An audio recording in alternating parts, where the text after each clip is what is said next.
Welcome to another thrilling edition of PremierTwo. My name is Peter. We are in Koenji Station. This is going to be a short stream, but I wanted to get one more walk and talk on the road. We're going to walk to Akasaka, and I'm going to meet my friend, teacher Chris, and we're going to have ourselves catch up, which I haven't seen him since his birthday. Follow me. I'm the main character. Thank you. I don't like this. I'm putting it back on my chest. Okay, never doing that again. I don't like looking at myself in public. I don't like any of that. I think the alerts are still broken, sadly. I don't know what's wrong with... Oh, shoot, they work here. That means on OBS they're broken. It's my OBS thing. Okay, cool. That worked. That worked. I heard Premiere 3. So, boys, shall we start walking? This is an exciting walk and talk. All right, so let me go take a look at where I'm supposed to go. We're supposed to walk this way and then a left. All right. So, thank you guys for being here today. It's only about a 2.5 hour, 3 hour live stream maximum. I said I'd meet my friend at 7:30, and we have a nice cool evening here in Tokyo before the rain comes tomorrow. So we're gonna make our way over to Akasaka on a brand new walk and talk, and we're using all the new tech. All the best to you, Yuki, Cubo, and little Premiere 3. Thank you very much, Pirate Guy. I appreciate that. I'm hoping that, as always, the emphasis today... Cubo is doing well. Thanks for another walk and talk. I think, thank you very much, Geralt. Hopefully it's stabilized, it's looking good, it's sounding good. I haven't used this tech since about a week ago with the bike. So you guys have to be my eyes in the sky. You'll have to let me know if there's any issues or problems that I can fix. But it should be good, I reckon. Like, things should be okay. It is exactly 5:01 p.m. here in Tokyo. It's a 2.5 hour walk to where I'm going. So hopefully that's it. Looks spot on. I'm surprised that we are on a walk and talk. I know, right? I was gonna do a Claire Obscure Expedition 33 today. And I realized since the cyclothon, I've been distracting myself with an immense amount of streaming, working, behind the scenes stuff, planning, and I had not left my house in a week. It was Sunday when we got back around this time from the walk and talk. Hey, that's so cool. Look, it's my Animal Crossing shirt. That's amazing. I could roleplay as my Animal Crossing character. I should absolutely buy that just for Animal Crossing. That is only $8. It's like $7. I'm considering it. But I don't think we're going to be playing Animal Crossing anymore, so I think we're okay. This is the real Dobutsu no Mori. Cam tilted up a bit. Okay, I got you, ma'am. Sorry, this camera is cool and all. I like it, but it's kind of tricky to actually get it the way I want. It's a bit finicky in that regard. Off to Akasaka. Akasaka? Akasaka on D's night. Oh, the ancient you got him. There it was. I wasn't ready for it, but it got me. Hit me like a bolt of lightning. I didn't even think that was coming, but here it is. It was see-through, that's why I didn't buy it. That was the final nail in the coffin, is I was afraid you guys would see all my strength and pecs and stuff. So, all right. We're going to, what was the thing I was going to tell you? Oh, so like, I noticed that since it's been exactly 1 week since I've left my house. This is legitimately the first time I've been away from my local area since the cyclothon ended. And the next 3 days, I pretty much have booked out a lot of plans, much to my wife's dismay. It's basically, I've got tonight I'm meeting Chris, not Broad. Hey puppy. Not Chris Broad, but Chris teacher. And tomorrow I have a social gathering that I need to look forward to. And then on Thursday, I think I'm going to catch a ball game with my my good friend Cryptic, who won the charity auction of the misfortune of hanging out with me. So that's going to be awesome. Let me see. How did I get turned around? Wakata. Is his name teacher? Or no, his name's not like book or teacher. It's he's an English teacher that I've known since I worked at Interac.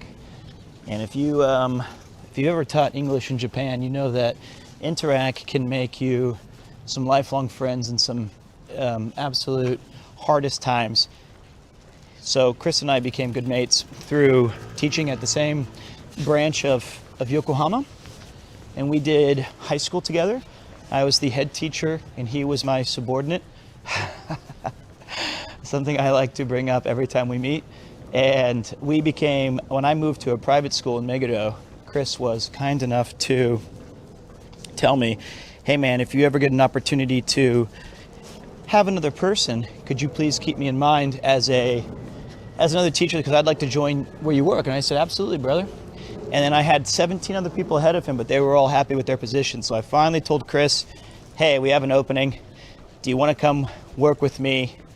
And he did, right around COVID, because one of our other teachers, right when COVID hit, he took the last flight out of Japan and just, ooh, there's a little Ian Green path. Don't mind if I do. Okay, this green path, hold on a minute, guys. It says that my thing froze, never mind. It says we can follow this for a little bit. This is very beautiful. Hey, real life graphics.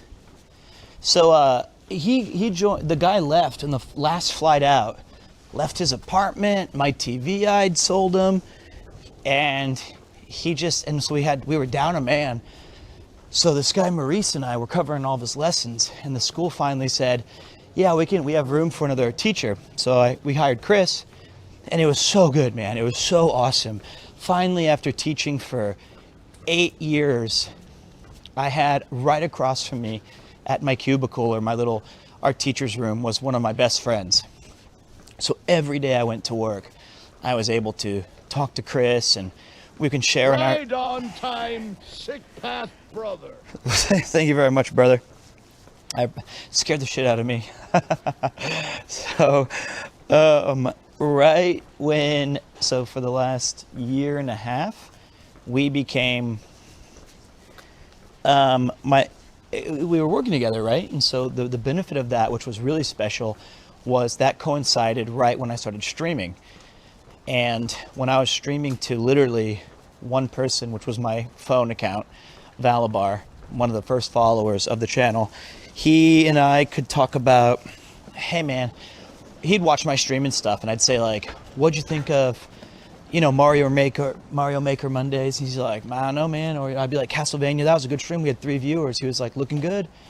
And we went through all of the ups and downs of trying to figure out what streaming was like. See what's that? And as the streaming kept growing and getting better and better and more successful, I found I was able to retire from teaching and go full-time as a streamer. And he was a big part of that. So I don't know why this conversation started or what we were talking about with Chris, but that's who I'm going to go meet.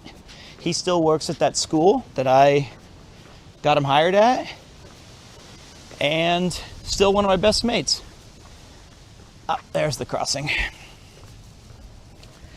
It is a wonderful night out, or a beautiful evening out. Late afternoon. It's chilly, but in a good way, like breezy. I've got my cyclothon vest on. I feel really, I forgot to start my watch to say I'm walking.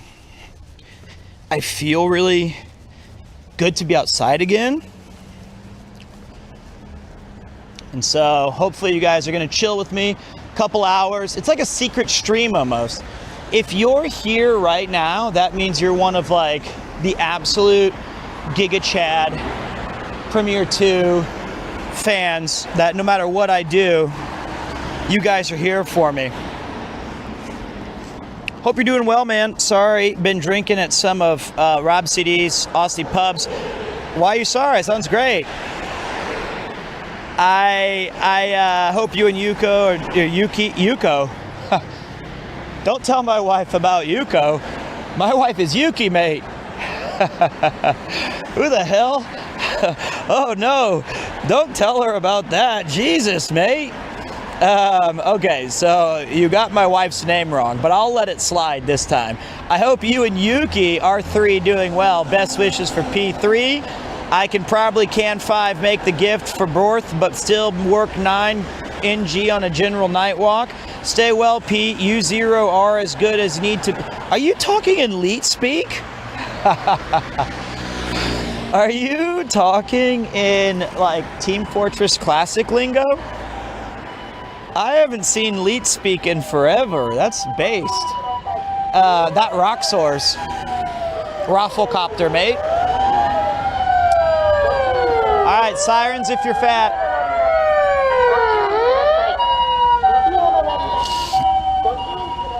Alright, there you go. Hey, what's up, Mr. Rogface? You did miss the cyclothon. It was good fun. You didn't, I mean, there's still the VOD, so you can catch up if you're having a slow work week or you want some background noises. But, you know, it was a great experience. One of the best I've ever had. Although this year was kind of extra stressful just due to just a whole bunch of personal stuff going on. But thanks for being here, guys. You know I love walking the mean streets of TKO from Tokyo. It is a neat concept, right? So if this is your first stream in a while and you're wondering, what the hell is a walk and talk? Well, it's pretty much as advertised. We're walking and we're talking. The main purpose or thrust of this event is that I'm trying to get into a little bit better shape, right? I've been cutting carbs, adding protein, going on walks, calorie deficit, all the fun stuff. But I also like showing you guys the less shown parts of Japan. So, I mean, a lot of you have probably seen Shinjuku and Shibuya and Akihabara, and those are really cool places. And I still watch, like, my favorite IRL streamers like Rob and Nomadic Guy Gene, and they go to those places fairly regularly, and I always enjoy seeing that, but this is just a chance for me to do some extra stuff. This morning. Was wondering when we'd get another walk and talk, and here we are. Yep. Have a great stream, Pete. Thank you, mate. I appreciate that. I do. The downside of the walk and talks is they are quite aimless. They generally we don't do cool things. So I look at it as like a 2 to 6 hour podcast where I usually complain about my taxes, which I have a complaint about, by the way. We're gonna start today's stream with Tax Talk Tuesday or whatever it is, because I am not happy. Because I know that there's gonna be a unanimous agreement in this absolute ridiculous nonsense. Have you considered adding your walks to GeoGuessr? No, because I don't know what that is or how that works. Also, I don't even know how to set that up. This is my favorite type of stream, so it's cool for me. Hey, good. Yeah, it's taxes, sports, and video games, right? And maybe architecture.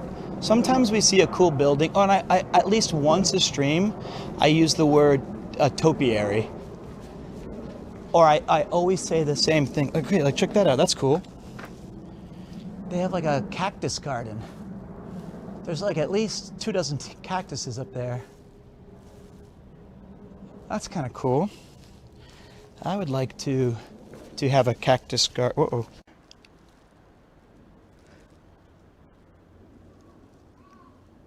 There we go.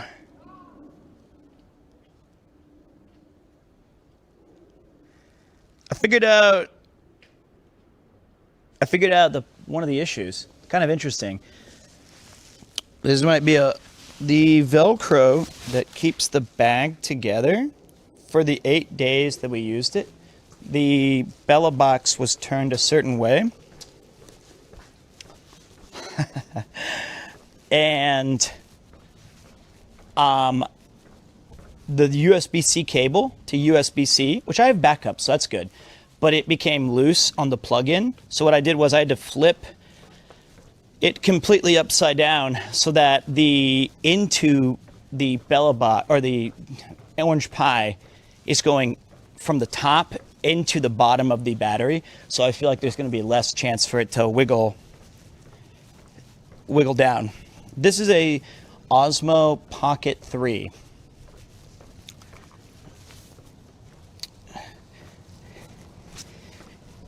Damn, chest POV. Is that bad? Isn't the chest POV kind of cool? I kind of. When is the Wales trip with Connor? Also, I hope Pupo is doing better.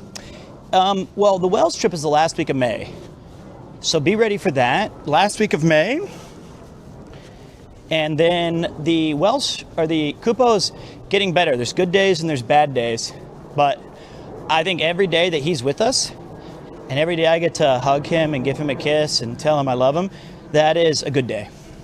As long as he's not suffering, right? You guys are shorter than me, but I don't know how to get it much higher. I think I could get it like a little bit higher, like around my chin, RCD chin level. If it's that big of an issue, we can try messing with it. But I think it's fine.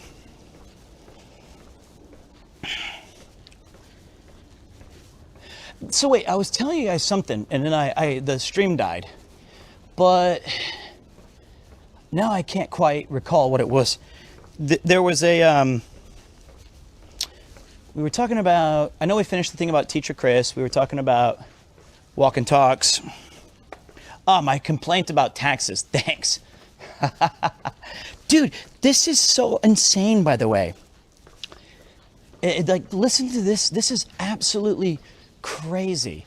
I got an update from my tax people in America, which I'm paying. Oh, that's so cute. They have Ampon Man. Oh, Cinema Roll. Hello Kitty and Kirby and Kermit. That's so cute. Simasen. Was it my 33-month anniversary? It was not, but thank you very much, Dursty. That's very kind of you. Thank you. Very sweet. 33 months is a long time, brother. So I was talking and I'm paying these people an unconscionable amount of money, the likes of which I've never, it's an insane amount of money to help me make sure I made no mistakes, because I hadn't made mistakes on my filing. Nothing illegal. I didn't do anything wrong, but I wanted to cross my T's and dot my I's because my income revenue streams are so different than as a teacher, right? You have $8 from t-shirts, from Streamlabs merch. You have Twitch, you have PayPal. You have oh, I did a sponsored game. Oh, I did NHK School Japan. There's all these different things that I felt I'm gonna fuck this up. So I asked for this course where I pay them a ton of money, where they help me with my past 4 years of taxes, just making sure I did everything right. And then they give me a little crash course on, hey, when you file your taxes next year, do this in Japan first, and then all you have to do is submit that in America. And we've already been over the horrificness that is the fact that Americans get double taxed. That is stupid. That is insane. That is unethical. It is morally wrong. It is just morally bankrupt. It's disgusting. But here's the craziest part. Two things. One, this company, I was really having trouble understanding this. I am being financially penalized a lot of money for two things. Number one, When I retired as a teacher, if this is boring, I'm so sorry, but we have nothing else to talk about. When I retired as a teacher in America, when I retired as a teacher in Japan, it was at the end of March 2022, right? However, Paul's asking where I'm at.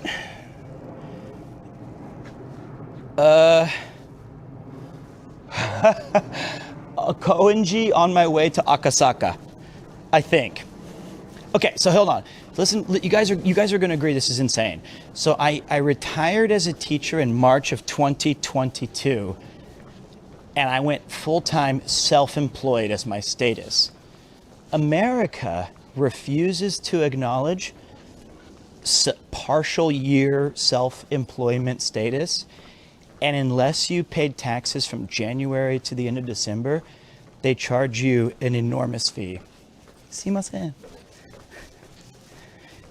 Isn't that crazy? So because of the 2.5 months I was officially listed as an instructor, they said, nah, you're self-employed. So, and if I had been self-employed for the entire year, $0 I would owe. 0. But because I started in April, which is when the school year ends, and which is when the fiscal year ends in Japan pretty much, bang, absolutely, it's like thousands of dollars of penalties. Now, if you think that's ridiculous, I got one more for you that's even crazier. This makes, if one person if one of you, just one of you, can give me a compelling reason why this is okay, I will give you a VIP badge. I will give you one of the treasured VIP badges. VIP the big. Okay?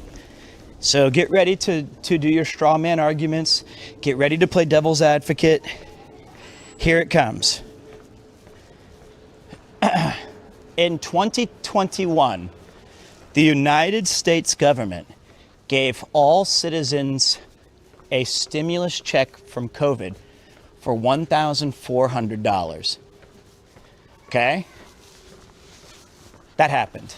Actually, I think it happened twice, but one was in 2020, one was in 2021. I opted not to take the free money.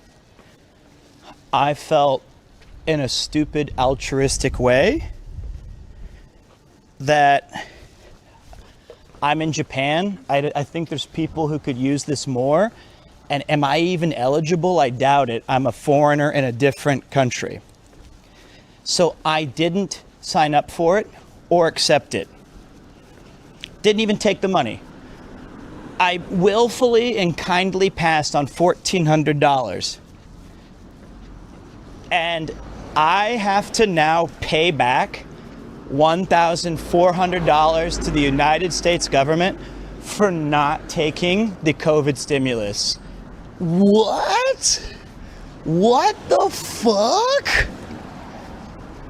What is that?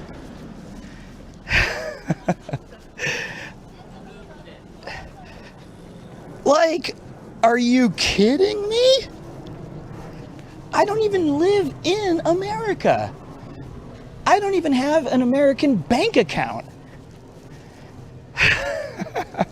And I saw somebody say they lied to me and they said that you legally had to take it. That's crazy.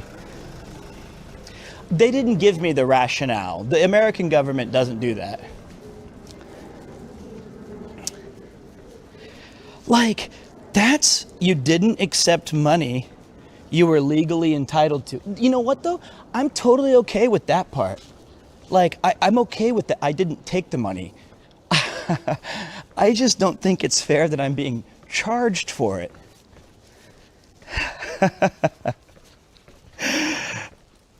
That's so crazy. Like, I totally am not mad that I didn't get a stimulus check. I'm mad that 4 years later, I'm being charged for it. I mean, I get the.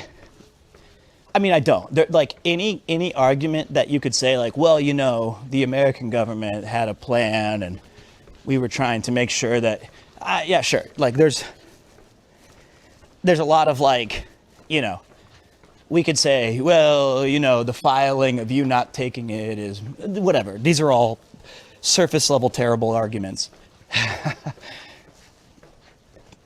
That's so crazy, though.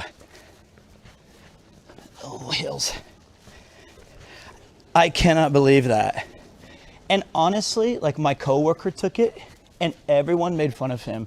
All the Japanese staff, all of our American friends. He was like, shit, man, that's my money. And I was like, dude, you've lived in Japan for 17 years. That's ridiculous. He's like, nah, man, free money is free money. And boy, do I regret mocking him. He was so based. He was so smart. I am the idiot. He was actually very clever.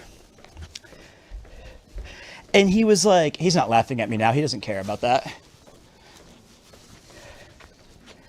He doesn't care about me being out. Well, I'm not even out money. I'm just. Hello, Peter. What is life? Life is a series of getting fucked by the government.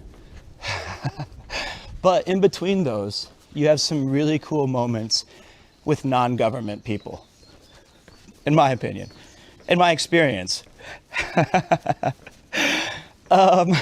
So yeah. My understanding is that this is the last year you can claim the stimulus. Well, they said I couldn't.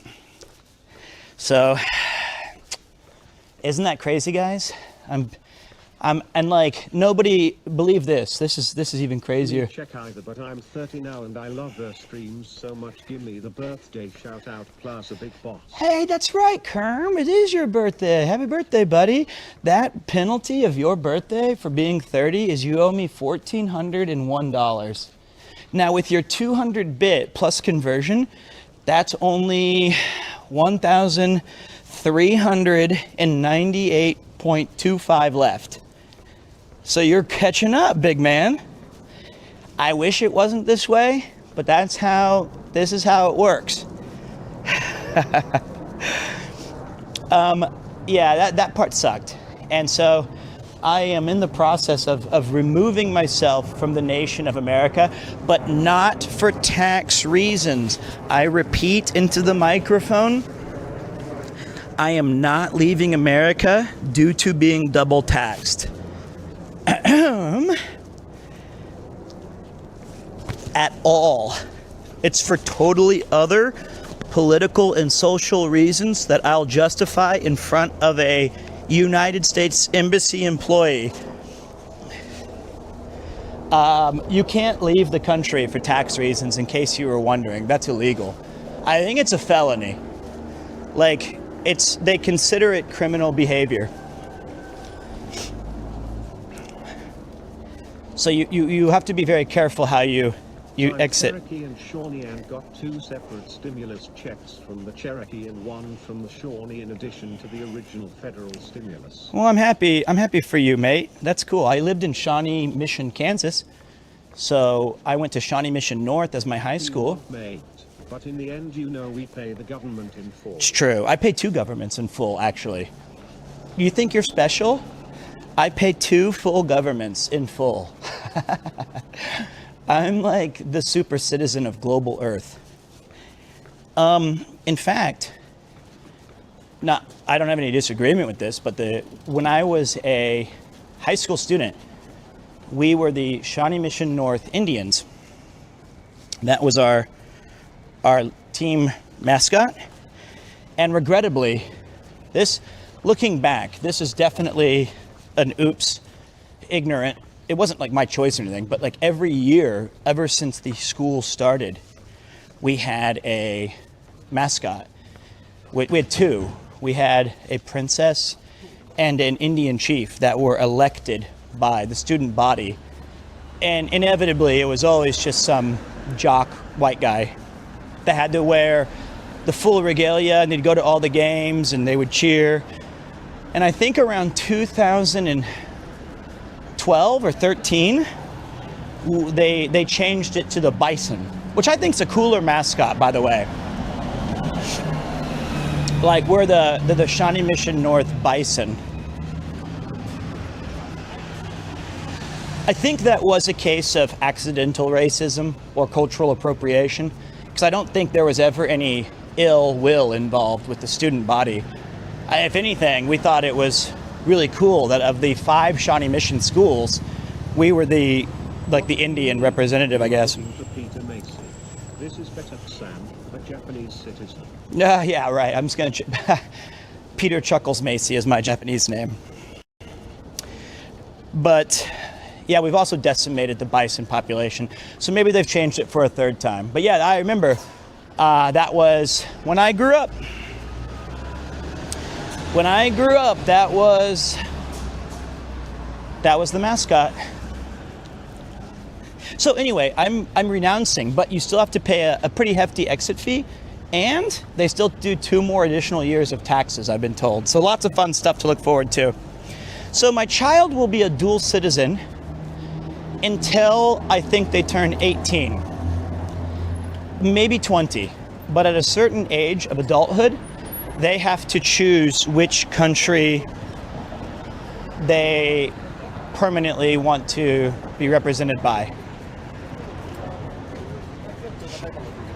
I think within 6 months of the baby being born. Fun fact, all of Overland Park exists on a small part of what used to be the Shawnee Reason Cays. Really? Because I lived in Overland Park for like 10 years.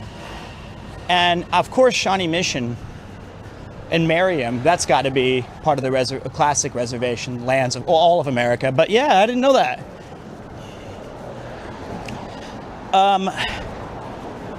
So that's the child's freedom to choose.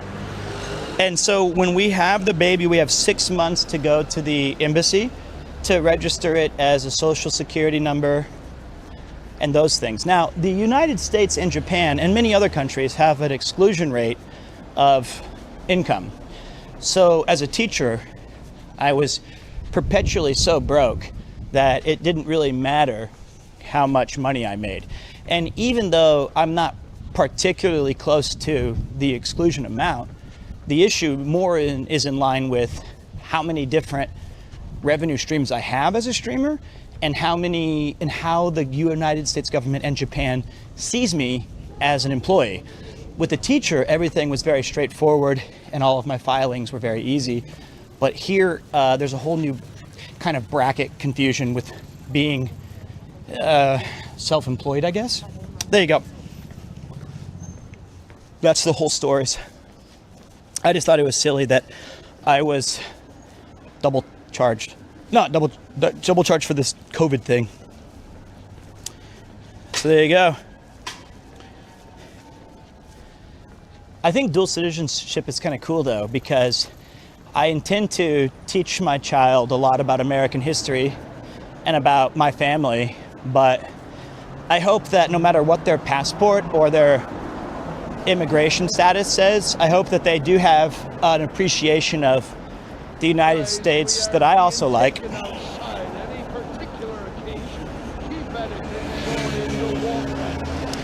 Thanks, man. So here's the thing. I don't think I'll teach them about the downfall of America, but I still think America has a lot of really great policies, and not policies, benefits. Primarily, I think like if this country of the United States was a Minecraft zone, I think it's like the best biomes you could ever have. It is a beautiful national country. It is so much natural beauty to it that I do want to impart. And there's a lot of other cool stuff that I like about the USA. Just not a lot that I want to stay there. And I left 15 years ago. Well, Norway is very beautiful too, I've been told. But America does have that really cool, it has like mountains, Appalachia, deserts, beaches, plains, hills, valleys, the Grand Canyon, the national parks. It's got a whole bunch of variety. It might not beat Norway on like a singular spectacle or like New Zealand, but in terms of sheer variety, you guys could have like the best map ever.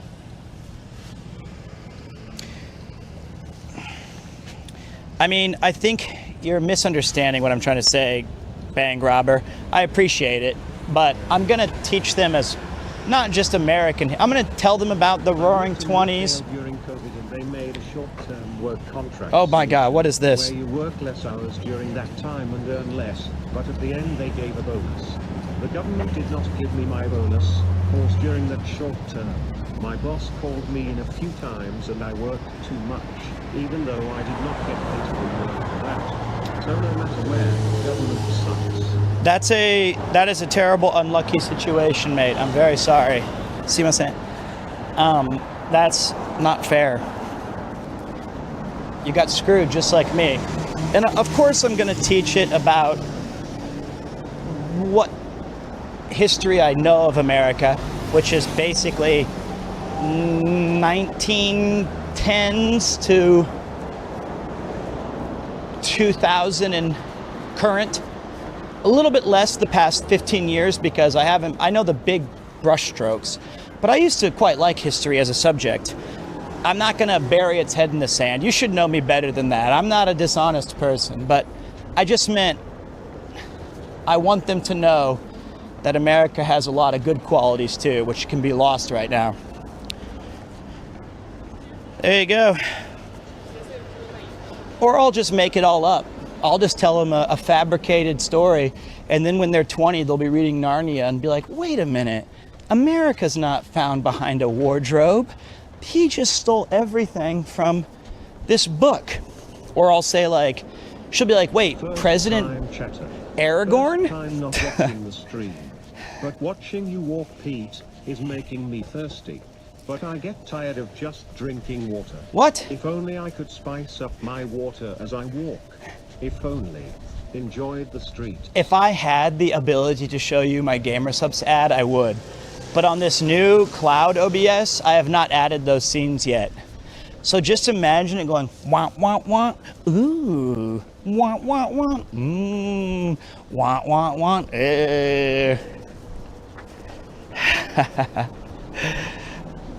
So,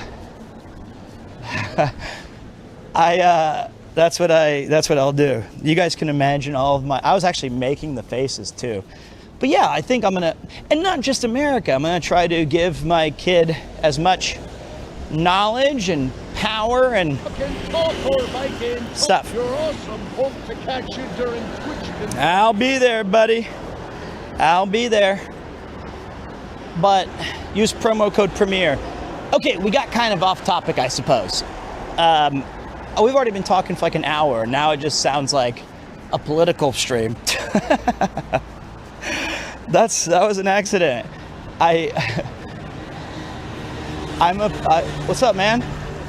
Hey, that's awesome. How you doing? Shopping at Daiso? Yeah. Major respect. Yeah. Are you just living here or are you visiting? So I'm staying for 3 months. Okay. I live right down over there. Nice. This is a good part of town. I've been here about a month now. What you doing here? Traveling. Just traveling? I came here in like 2018. Okay. I wanted to come back. Yeah. And I was like in a financial situation. Sure, I understand. To be able to do it now, so I was like, took some time off work. Well, welcome back. Thank you. And if you knew the Daiso tricks, I can teach you nothing else. You've already figured it out. I had to get a few things. That's awesome, man. Well, I hope you have a great day. Thank you. Are you streaming? Yeah, sorry, mate. I'm so sorry. But I'm just walking this way. Yeah, I think if I go that way, what's the next major destination? Is Shinjuku this way? Yeah. Okay, that's where I'm heading, Yeah. I guess. Take care, mate. Nice to meet What was you. your name? My name's Brandon. Brandon? Yeah. Peter? Yeah, I follow like abroad in Japan and stuff. So. Okay, he's not that good. You got to follow. No, he is. He's amazing. So Chris is, I'll tell him you said hey. Oh, sweet. So there you go. All right, Brandon. I'm Yep. gonna come back in January probably for another 3 months. Hell yeah. I think you should come back every chance you can. And then after that, maybe more long term if I like it enough. So. You're going to like it. I'll be seeing you walk these streets in 2028. Sweet. See you later, Brandon. Have a good one. Later, boss. What a cool guy. That was super fun. Actually cool dude. All right, back to the important topic. Fuck America. No, I'm I'm just kidding. I'm kidding. God. Okay. Jeez. I am a positive guy by nature. I like seeing the good in things. Even the mod team, which makes it very hard. All right.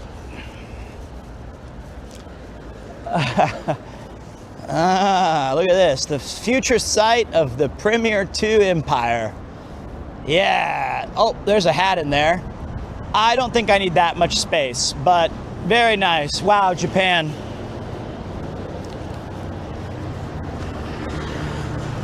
But that was my whole starting block of entertainment, which was essentially I have to pay back the free money that was supposed to be given to me. And other than that, just it feels great to be outside again. I wasn't going to do a walk and talk today, but I felt like it was a good chance because me being able to meet my friend Chris kind of came up out of nowhere. And I was going to go to a baseball game today with him, but he was like, nah, man, I have capoeira dance lessons. And I was like, that's so cool. What about after capoeira? And he was like, you cool with meeting me in this part of town? And I was like, hell yeah, boss. I'll be there.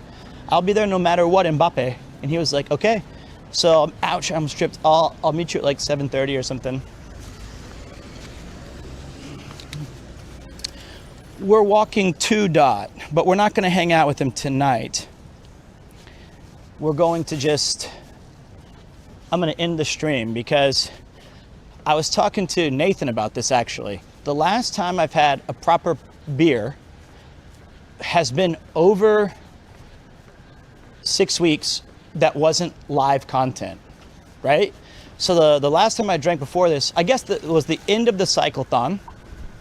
We had a few glugs and celebrated a job well done, handshakes and high fives, all kinds of positivity there. And then before that was the walk and talk bonus with Connor, where we went drinking in Koenji, actually, where I came from. And then before that, I think I had a couple nights in between, then Monkey Brew. So it was either content related or it was, we've been busy. You know, like, so it's always been live. And I want a chance to last time I saw Chris was back in February for his birthday, which was Walk and Talk episode 2. And we had a 9-hour stream in Yokohama where we got good pizza, played some darts, and went to American Antenna.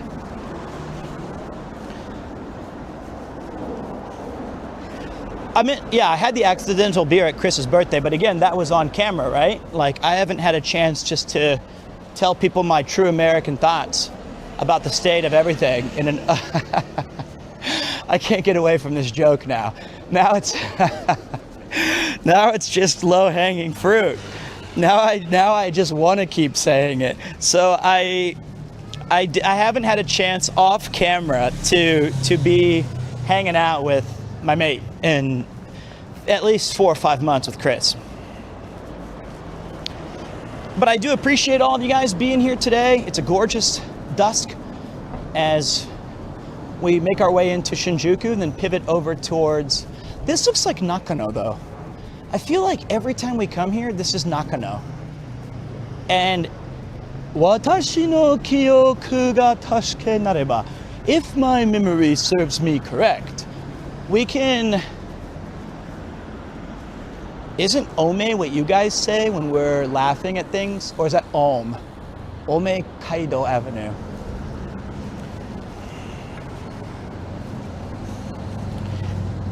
Yeah, it is Nakano, isn't it? Yeah, he didn't gaslight me. He's right. Shinjuku is this way, but he's only been here a few months. Give him some slack. That's the one. Ome, okay. It's not Ome. Oh, Nathan, can you add a 7 TV emotes that's all capital letters? It's ALOO. I like that one.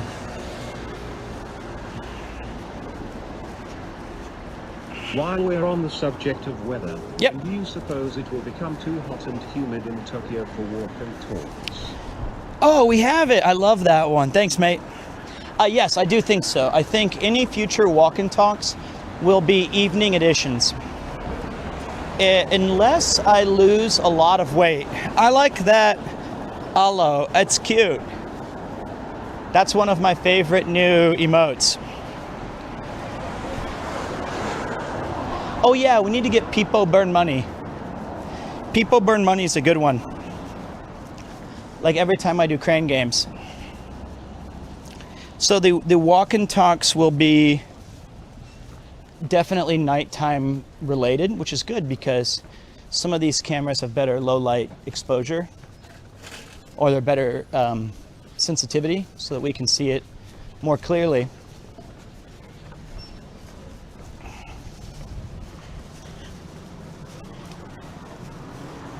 All right. So if we just keep walking this way, it's this recycled, repeated content that I always give you guys. The old Nakano to Shinjuku to wherever, Wombo combo. Ouch. I saw an article about Japan Education Department plans to eliminate all outdoor activities for elementary schools by 2060 due to extreme heat. That's fascinating to me. I don't know if it'll be possible or if likely, but it's good forward thinking. It does get, because school here is year round, right? In America, you have June, July, and half of August off with summer vacation, but in Japan, it's just year round school. And they still do a lot of stuff. 2060 though, even my kid will be 25. They could be a teacher by that point. They will, in 2060, my kid will be as old as I was when I moved to Japan. And I will be, no, they'll be 35. They'll be 35. I might be gone. I would be 76. I will be 76 years old and still going live. And I'd say like, hey, welcome to another thrilling edition of PremierTwo. Today we're gonna finish Final Fantasy VII Rebirth. It's time for a walk. Nah, cancel.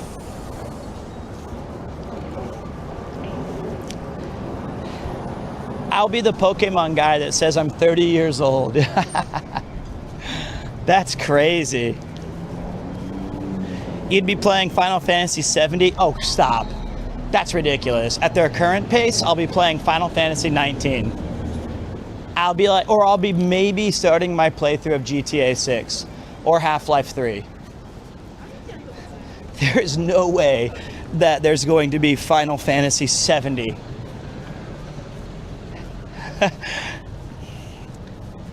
Rob will be younger than my child. He'll be 29. Rob will still be walking the same cool roads and getting brain juice and pizza off the floor. He'll be younger than my kid. Hold on, man. Let me check where I'm going, guys.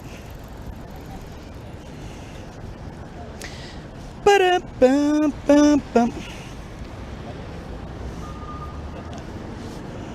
Will you get back to Expedition 33? Just finished watching your VOD and it was great. Yes, so the plan as currently situated is I have about 2 or 3 days off right now. And then on the 8th I will be streaming Expedition 33 again. And then after the 10th, there's a chance that I must stay home for 10 days if I have some sort of a polyp issue or some sort of surgical things that can happen during my examination. I must stay home for 10 days. So that would give me ample time to play some great games. It's probably the 11th. So the 8th and the 11th. The 9th, I have to take this medicine, and I can't eat anything other than like raw, regular bread and rice. And that one's gonna do a full system cleanse of the body. That's gonna be pretty gnarly. And then the 10th, I have the not surgery, but the examination, and then I'll know more. That Steam Deck's gonna make some, I'm just gonna leave it in the bathroom.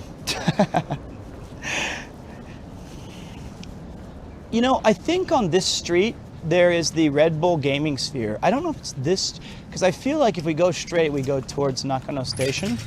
And the Red Bull Gaming Sphere has every Tuesday, which is tomorrow, they have Tatakai Tuesday, which won Evo's best local in the world. I don't know why I said raw bread. I meant to say plain bread. Like, I'm not going to be eating just flour or yeast. I just meant I can't have any sort of accompaniment on its flavoring.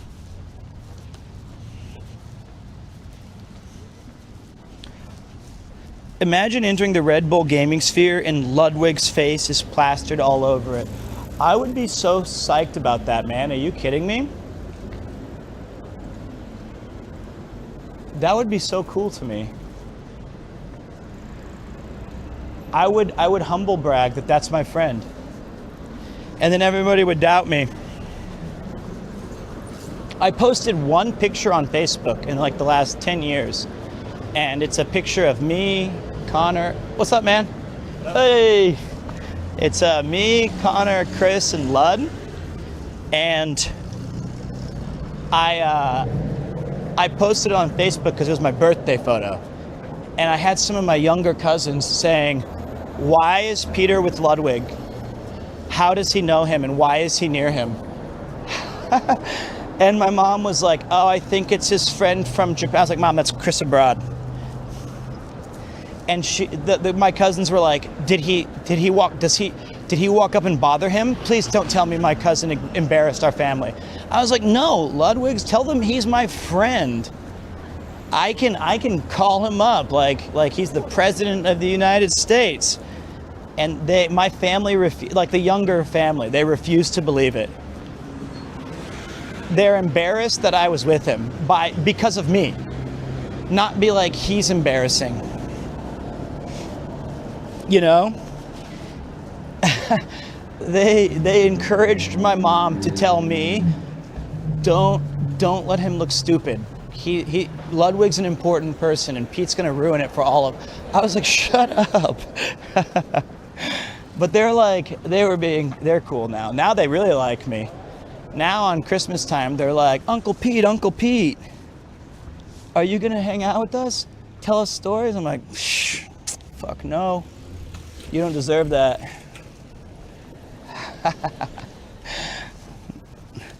Now I'm suddenly the coolest guy. Nah, of course I'm excited to see them. They're good kids. And they're like in college. They're not kids, but that's how it feels when you get older. I'm currently watching while listening to Japanese lo-fi beats in the background. I got back from Japan no less than 2 weeks ago, and this walk and talk is really helping with my post-Japan blues. Aside from the teaching, what's your number one reason not to live in Japan? Please try and put me off moving there. Wait. Hold on a second. I like teaching. Uncle Pete. Hey, whoa, what's up, big man Paul? The man, the myth, the legend. I can't get drone shots like Paul, but if he's here, I'll try to give you the cinematic angle of moving water, and I'll answer your question about Japan in just a minute. How you doing, buddy? I'm over in Akasaka. Well, no, I'm not. I'm in Nakano. But I'm slowly making my way towards Akasaka to meet my friend Dots Decor and more. If you would like, Paul, send me a message online and I can share the details if you're interested in perhaps joining. But it's an off stream, just catch up, just gonna knock back some glugs and talk about life. Paul's cycling today. What? Is he near me? Paul? Hello? Paul? It's very cool.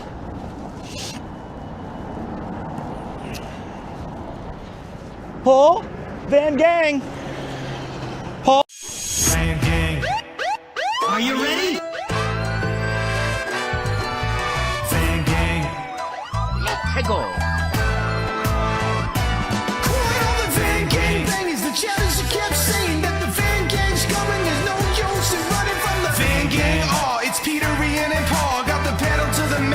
Capture it all. Looks like the Van Gang's coming. The Van Gang's coming. Middle aged like we use, but the engines still running. With the Van Gang, wow, to your family and friends. Hop in an unmarked van, let the adventure begin. Watch out for Van Gang.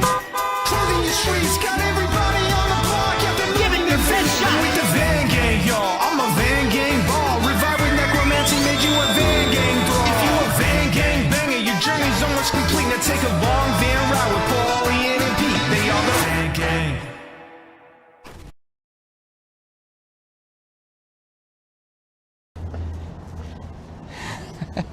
See, he should be appeared right in front of me.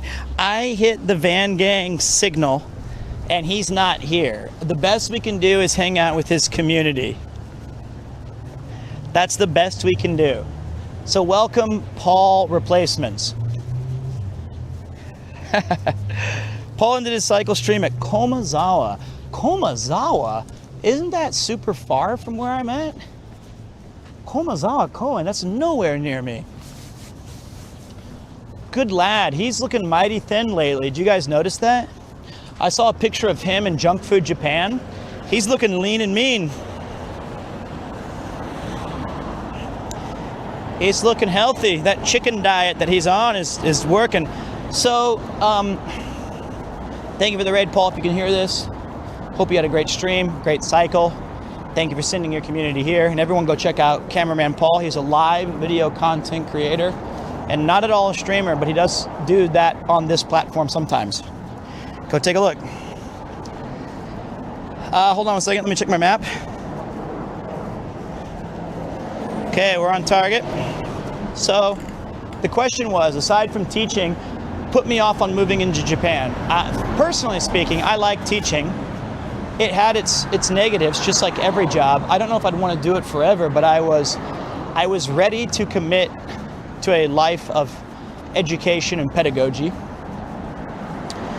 But let's think, because Japan's not a perfect place, far from it. But I do want to get a coffee really quick, guys. I would say some of the negatives include an absolutely brutal work-life balance. You are expected, especially if you're non-teacher or if you become a... Where the hell's this Starbucks? It said so. If you are a part of a regular company, or if you somehow ingratiate yourself truly into Japanese culture, caveat emptor, because it is very, very, very hard to balance your family life and your family life, which is being an employee. So expect a lot of overtime, unpaid. Expect a lot of non-holidays, 6-day work weeks, packed commutes, if that's not your thing. I mean, you're getting squished into different trains and trams and subways. If you're not a big fan of drinking, it can be a little bit challenging to enjoy Japan to its fullest, because a lot of the business deals, a lot of your inner communication with your team and with your co-workers is done through nomikais. Now, you don't have to drink. I would be lying if I think that they would be a little surprised, but it's not like you're not going to lose your job. They're not going to dislike you. but that is a chance for all wrongs to be righted while communicating through no communication. If you don't like, if your housing situation, if you've gotten used to having a living room and a den and a foyer and a bedroom and a spare room, you can kiss that shit right goodbye. If you're a materialistic person who likes to collect things, that can be challenging.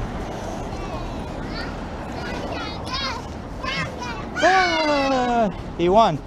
So there's this element of like your houses here are going to be really, if you're in Tokyo, really expensive, but also very small. Personally, all these negatives that I said, other than the work one, I like. I like public transportation. I like the cramped living quarters. I like drinking with my coworkers and seeing the mask come off, so to speak. I like this city in particular is clean, it's safe, it's awesome in scale. It's a busy city, but you can take your time with it. So there's the two different perspectives that I can think of. Saishoku Jankenba. Kawaii. Cigarette smoke has gotten better. I feel like it used, when I first came here in 2002, 2003, 4, whatever, it was brutal. But when they had the Olympics, they made a bunch of laws saying, hey, try not to smoke outside, and you can't smoke in establishments unless... Happy to see you outside again. Hope Cupo is doing well, 3. Thank you, buddy. I appreciate that. Appreciate you, man. These walk streams are great. Thank you, mate. Hey, just wanted to say thanks for briefly stopping and talking for a few on the street just now. It was cool meeting you. No problem, Brandon. You're a good man. Hope you enjoy the rest of your 3 months here. Appreciate you. You've been there before I was born. If you were born after 2004, then yes. My first visit when I was like 20 years old, and I came here as I hosted a Japanese student at my house as a homestay family for several years. And then they said, you've always been so nice to me, why don't you come meet my family in Yokohama? And that's what I did. But smoking's not as bad. But again, if you like the drinking part, there's a high chance that a lot of the places you're going to go to also include the smoking part. Pete, how do I convince my hubby to move to Japan? We visited for the first time last month. Well, find yourself a hubby who will move. That's my... I'm kidding. I'm kidding. The reality, what I would say is that if they enjoyed it, look at the logistics. I think, here's my advice. I think too many people create reasons in their mind not to move because of the unknown. They think, well, it's just, I'm away from my family, or I don't know, it's just so much moving, and how am I going to get this stuff there? How am I going to be able to do? Those questions will be answered in the process of actually pursuing what you want. And another thing is, a lot of you fall into the same category as me, and it's not a bad thing, but I think most families would be A, sad to see you go, but more importantly, they would be B, thrilled that you're doing something for the betterment of your life, and they're going to be nothing but supportive. It's not the last time you're going to see your family. It's not the last time you're going to have a chance to interact with them. those things kind of sort themselves out. And the other sad thing, a lot of those friends that we have that we think are like our best mates, brother, the minute that you're out of sight and out of mind, that everyone moves on. It's pretty rare to have a friend group who actually legitimately is always on call. I have those friends in America, but a lot of them were convenience friends, I found out. So look at this. That's a beautiful Tokyo, the landmark tower in Kabukicho. We made it to Shinjuku pretty quickly, guys. That was really surprising. The real ones will keep in contact, it's true. And the other thing is, it's not a bad thing too. Like, convenience friends are cool and all, but there was a greater point I was gonna make about the friendship things. Oh, the way I always looked at it, and I have like an 80% success rate on this, I was wrong about 20% of the time, is imagine you're in a situation, like let's say you live in America. Let's say you live in America, and imagine a situation where your car or you are dropped off somewhere that's 2 or 3 hours from your home by driving. I'm sure there's at least 4 or 5 people that would immediately come to mind, maybe just 2 or 3, that you know would come and pick you up with 0 questions asked, even if it was 2:30 in the morning, right? Those are your best friends, and those are the people who are going to, they want you to move, they want an excuse to come visit, those are going to be your mates. But my whole philosophy that has worked well for me so far is that right. my whole philosophy, hey, 2 is enough, mate. The fact that you have 1 is great, right? So, hey boss, oh wait, this is gonna play on you're gonna be a pirate for a second. I mean, your friends would ask, sure, they'd be like, why? You are amazing. Thank you. I just meant like, they might be like, dude, it's 2:30, what the fuck? But if you said, I really need your help right now, I'm stuck in 2.5 hours away, and I have no cash, I have nothing, can you please come get me? They'd probably bitch about it, but they'd be there. They'd be like, yeah, man, I'm gonna need a little bit to get ready, but I'll be there. So, the other thing that I advise on, and again, I'm not a smart person, I want that to be made very clear. I think that sometimes it's a tendency as a streamer, you feel like you have a platform, so you give things as fact or as like objectively right, but that's not the case here. I'm just telling you from my experience, right? So if this doesn't line up with your opinions, then that totally makes sense. But so take this for what you will, but I've always felt what brought me the most happiness was I love my friends and family that I had to leave in America, but most of my time I was waking up in my home, going to my jobs, doing my thing. And I would say like 95% of my life enjoyment is the surroundings in which I've put myself in, because that's going to be like what I experience the most. And same reason I always invested in a good bed or a good chair for gaming or something like that. So if you wake up in Japan every day and you're like, damn, this place is fucking cool as hell, I love this, that's going to have some unholy benefit on your mental state, because just being where you live and like being excited to be there and having an active part of it made such a big difference for me. I was working 2 jobs in Kansas City at Chipotle and Applebee's, And of course, I've had other jobs, and I liked some of the places I lived there, but it got to the point where my mind was always drifting towards, I wish I was somewhere else, I wish I was doing something else. And it took me a while to just make that happen, but yeah, there you go. I've had enough talk of taxes in life today. Let's get drunk. No, I'm kidding. So this is Shinjuku, guys. That's my little soapbox, so take it for what you... Whoa, Pepsi Special Zero. Oh, it's like their fiber Coke thing. I know that because that's the fiber Coke guy. It helps you poop better. Cool.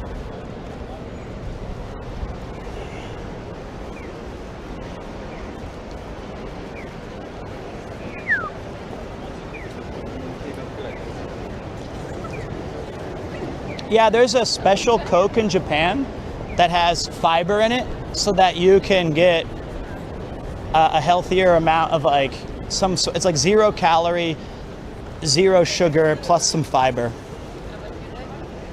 All right, hold on a minute. Let me see where I'm going.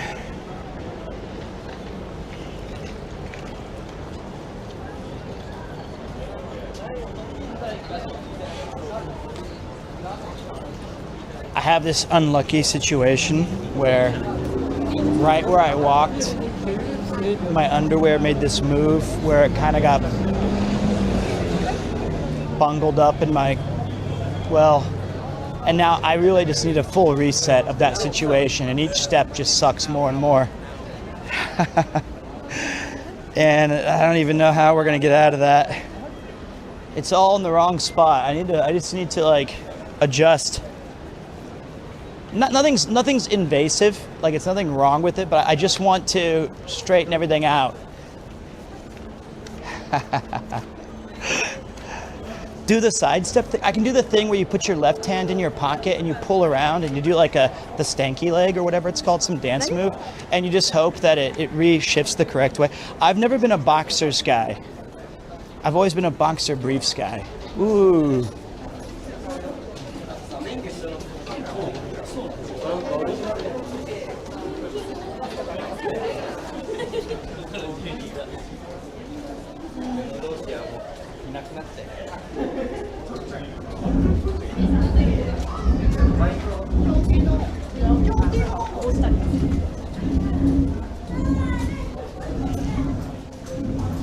Can you guys still see?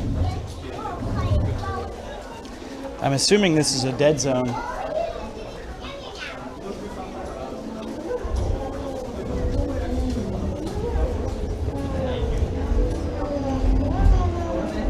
What if I did, oh, okay, sorry, my phone died for a second. What if I did just absolutely scream, as that would be Meiwaku, that would be nuisance streamer. Hey, I know where we're at, guys. This is the 3D cat area. This is where I usually meet my friends if I'm coming to Shinjuku.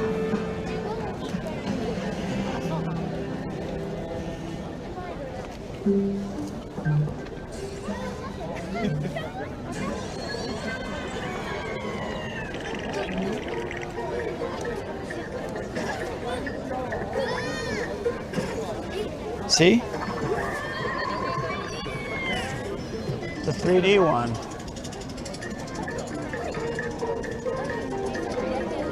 Look at Cinema Roll. Oh, it's Chikawa. That's my creature. I have that. I should have known. What in the hell have I done? This is crazy. What's going on? Oh, it's Golden Week, isn't it? Ouch. Whoa. That is wild. I haven't seen Shinjuku this packed in ages. This is crazy.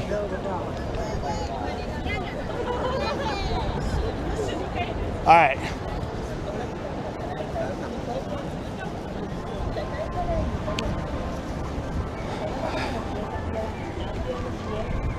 Look at this tiny little ad. That's the kind of little tiny car that I could afford for PremierTwo. It says Knights on it, and it's like a K car with a little square.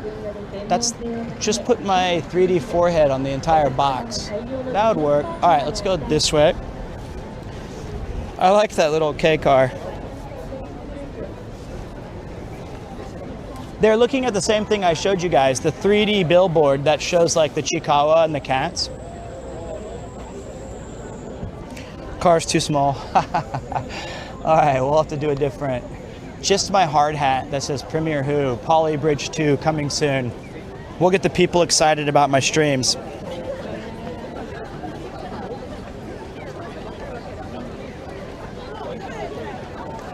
This is nuts.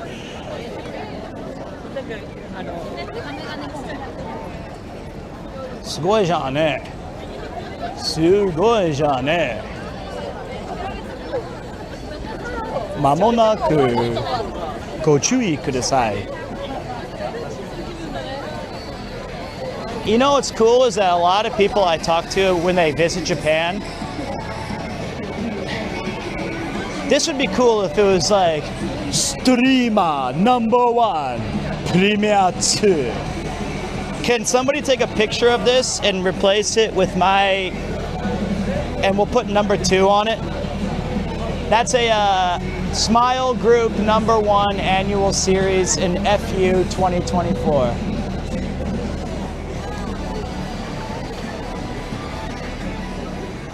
Okay, so no, I wasn't asking you to do it, Diana. I meant somebody who has the talents and the skills to do it. I don't want a rush job like you'd give me. Come on. I would be #1, possibly #100, right? Best we can do is beware of this streamer. That's better. Oh, I don't believe it. You guys are tearing me down when you should build me up. But I think, unfortunately, that Diana's right. Don't bother.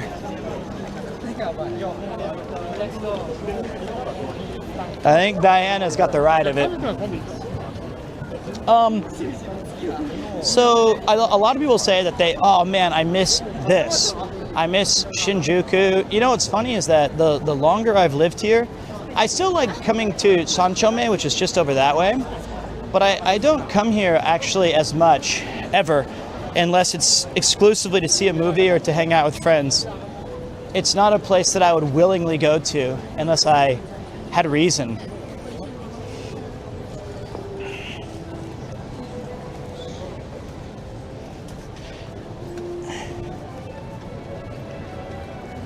Oh, your thing didn't play. Oh. So rude when they suffer from kidney failure. It's like they have no. Is there an appendix joke that you've got? Because I don't have one of those.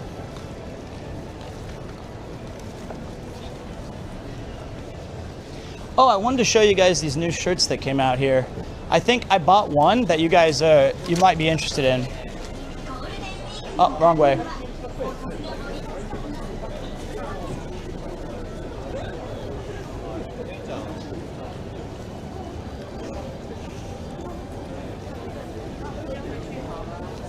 My sister, if she's ready for our Melbourne trip at the end of the month and her first time watching a P2 stream, and she told me watching it will be like pure torture.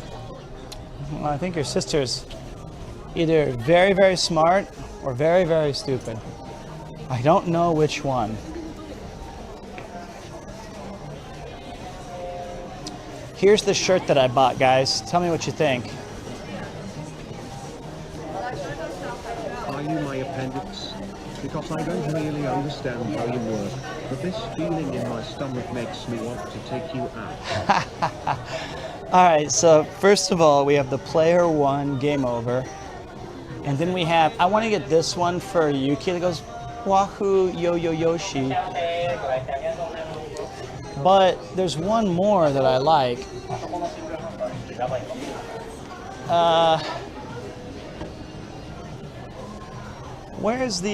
There's another one that has the ghosts on it that I thought was the best of the kits.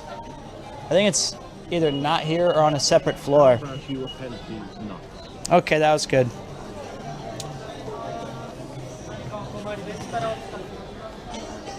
Yeah, I guess it's on a different floor. But there's one that has 2 little ghosts on the breast pocket and one on the back, and it looks really cute. And as a bonus, it's in black, which is great for people who are body dysmorphia like me.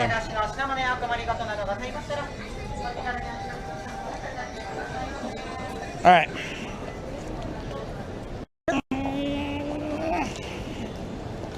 It's on the 3rd floor. If I wasn't trying to make a dinner, I would take you guys and look. But gomen nasai o.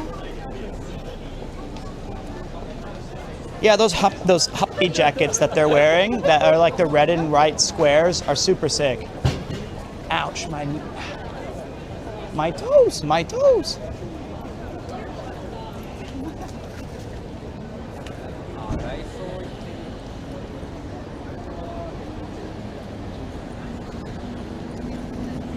Okay.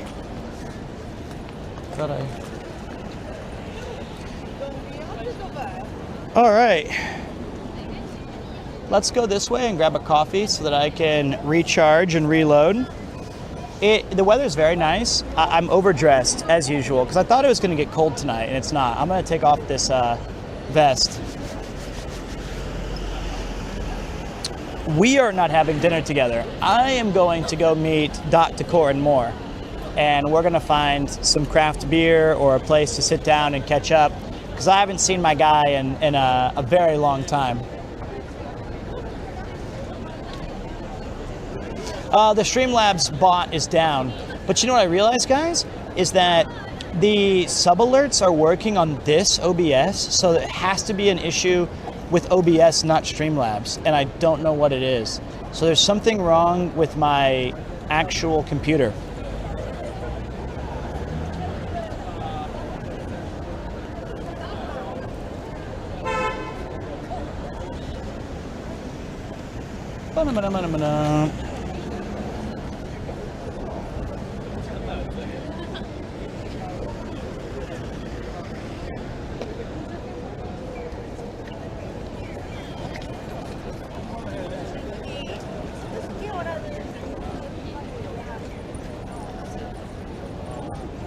They were French. I heard them say something about Expedition 33.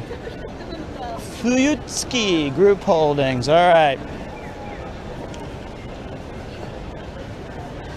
Were you sick, Mifu? I didn't know you were ill. What happened to you? You can't get sick before PremierCon. There are no days off. I was wondering where you've been the past couple streams. I might need help figuring it out, but it's definitely an OBS issue. Check your Pete meme section.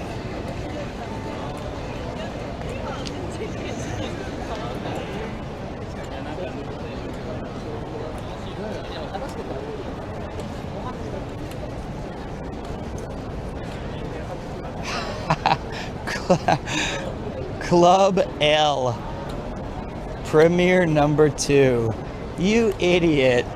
Is that the only face that you've saved of me? Is that literally the only picture that you've got? I went to a smoke shop only to discover that it has been replaced by an apparel store. Clothes, but no cigar. Well done. Better sick now than during PremierCon. Mostly back to normal. I hope you feel better soon, and thank you, Grandmaster. Sorry about that getting cut from the logs. Louis Vuitton. I've never shopped there. Crossing the street, getting a coffee.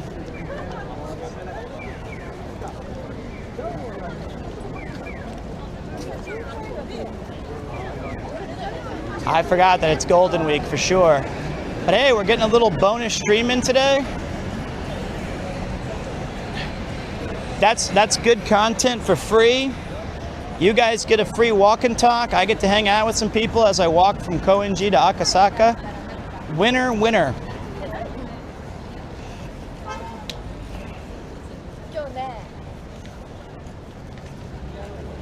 You missed the truck.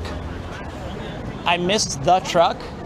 Was it a Pokemon? It was number 2. No way. I could have been. It was the number 2 guy? I didn't even see it. Son of a bitch. All right, everyone run.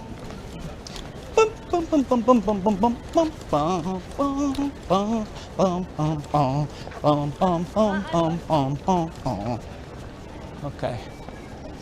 Damn it. I always ruin it, don't I, guys? Every fucking time I don't get the shot. Wait a minute. Bad Boys the movie.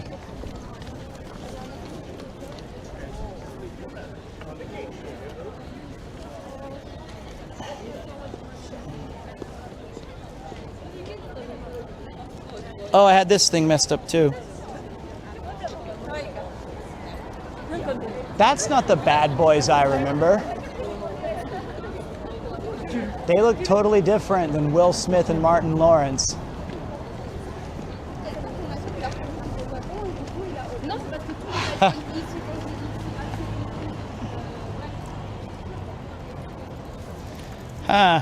Pete, why do you have voice acting in your stream tag? What do you think?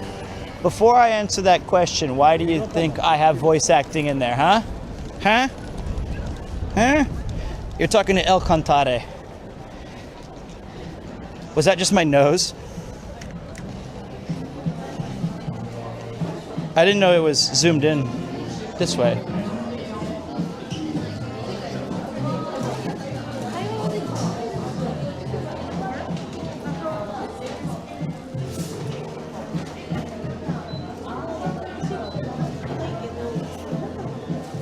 See you guys in a second. What do you guys think I should get today? I'm thinking, oh, you know what? I might have a receipt from earlier in my pocket. Oh, sweet. I can get a free coffee.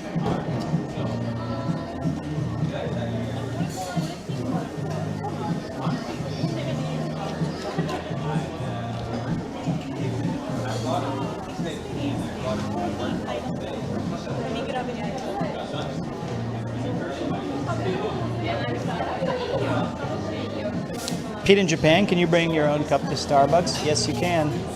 Yeah, look at all these confections, though.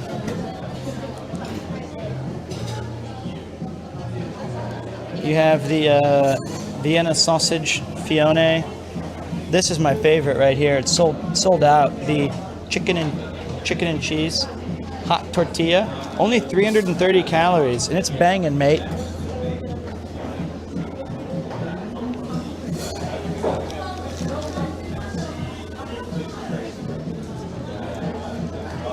I don't see an apple turnover. They have an Oreo cookies and chocolate pound cake. They have a cinnamon roll, not cinnamon roll, but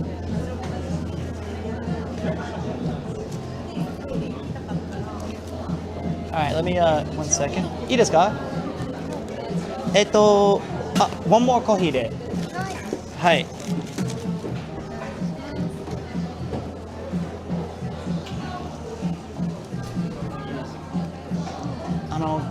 グランデお願いします。アイスで。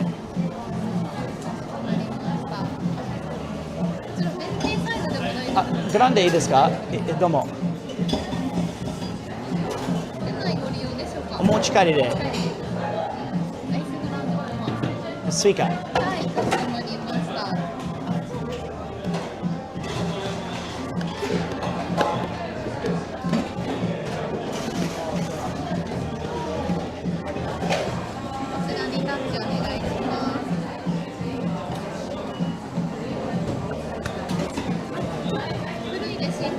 結構です。どうも。レシート結構です。どうもありがとうございます。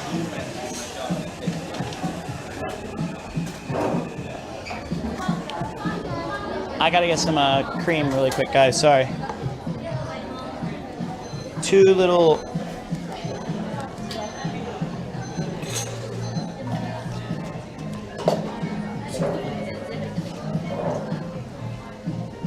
You know, Starbucks, the coffee is not really to my exact liking. So I have to mix it up a little bit. Normally I just get black coffee, but I find the taste a little lacking, so I have to throw in a couple creams here. Sugar, water, plastics, papers, boom, shakalaka. All right, I'm a little warm as well, so let me take off my vest. Oh, sweaty back. Oh, shit. Oh. Whoop, sorry. Everyone chill. Nobody panic. Just stay chill, guys. Oh, wait, I almost lost my microphone. Classic Pete.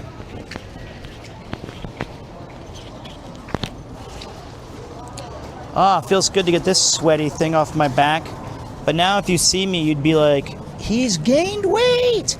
So luckily, hopefully we don't run into any snipers, so they can't see my, shoot, sorry, my shoe. Be careful. Don't fall there, guys. I don't want you to scratch everything.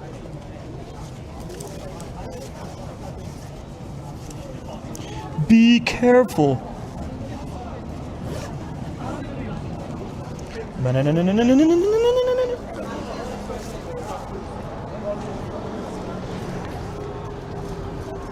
All right, adjust my drawers. I didn't know there was a window behind me, so everyone just saw that.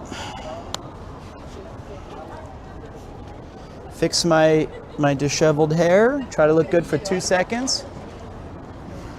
Check my phone.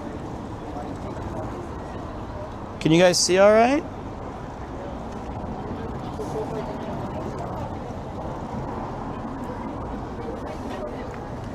We back? We back? All right, thank you, Proton. Okay. As a tourist, would you use a Starbucks? How would you order with limited Japanese English? Well, okay, here's an easy one. When they're gonna smile at you and ask you what you want, because you'll be in a line. When it's your turn, they're gonna say something like, Yokoso, irashaimase. Whenever they stop talking, say the size of the coffee you want, which is tall, toru, grande, venti. Those are words you should already know if you go to Starbucks regularly. And then you throw in kohi. So you say, and if you want ice, you throw in the word ice. So you go, if they say whatever they say, blah, blah, blah, blah, blah, blah, blah, blah, and there's a pause, go, grande ice kohi, onegai shimasu. Done. Or you point, just like Shinigami said.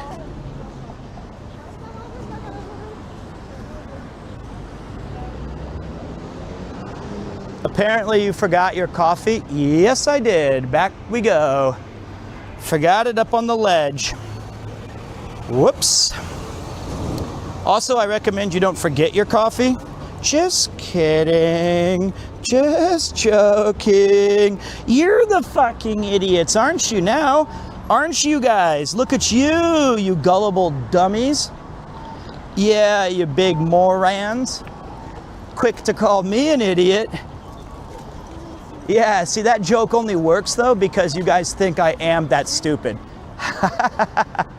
That's the downside. Is that it is something you would do. I know. The joke only works if you expect it to be the normal.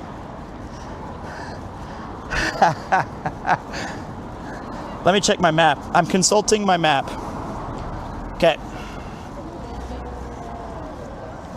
Oh, sorry, mate. All right, let's take a little, I'm gonna put my phone away so I can enjoy a sip or two. All right. Have a happy golden week to all of you. Kanpai. Cheers, guys.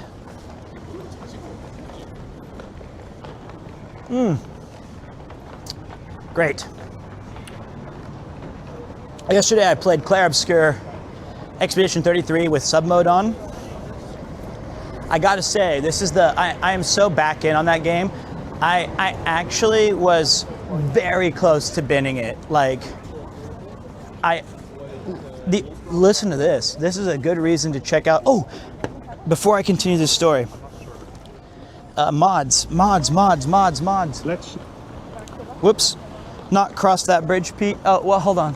We're gonna cross bridges. Mods. Can somebody please say new YouTube video out now and put the link? We need to do that every stream until I forget. Can we pin that message? I'm gonna test it for like a month and see if it works. What? No. I'm also looking for new moderators. If you're interested, please apply in the Discord. We'll be setting up a Google forum. Okay, so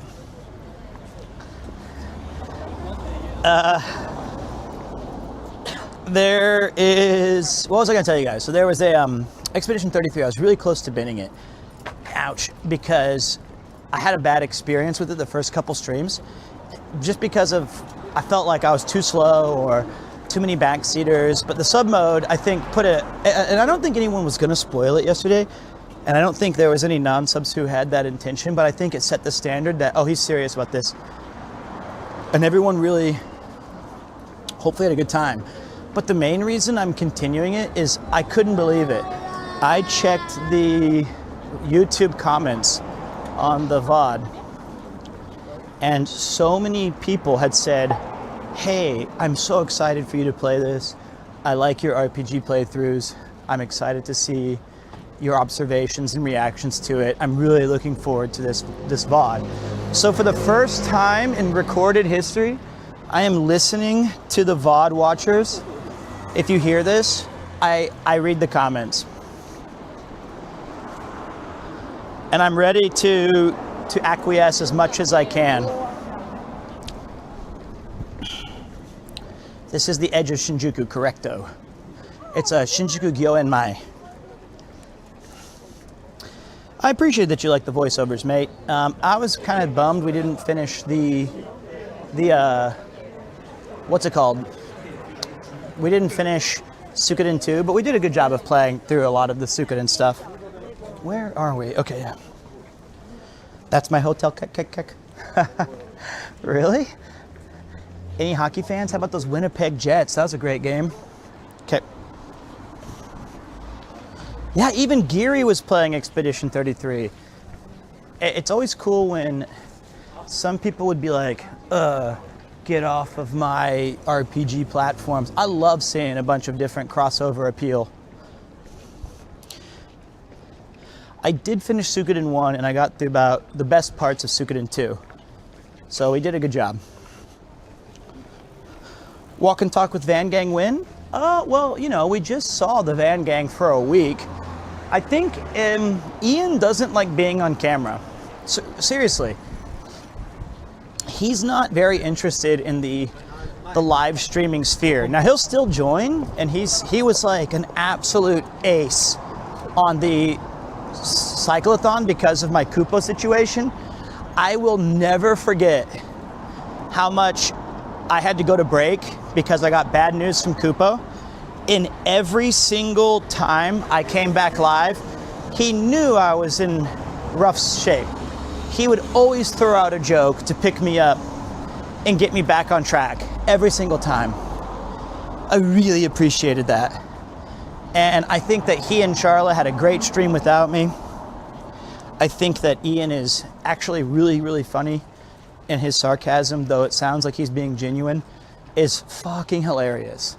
But he's not a fan of the, I don't know how to say it, the whole other world of Twitch, the bits and the subs and the pausing for kind of like content or moments. I think he just wants it to be like organic and stuff. And I respect that a lot.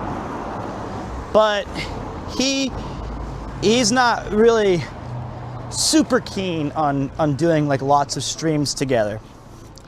He saves it for his moments.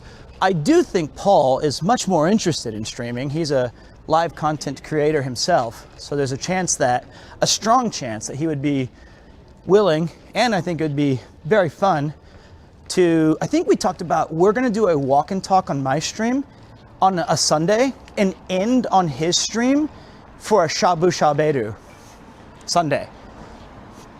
So it's kind of like a little 2-for-1 bonus. We walk and hang out, and then I raid into Paul as we do the Shabe Shaberu. I think that'd be really fun. Or I'll just do Shabu Shabu if he doesn't want to walk. Or I'll play a game. I don't really care. Anything. I just like my guys. The Van Gang. Are we still live? Uh-oh. My phone stopped updating. Or I was really boring and no one was talking.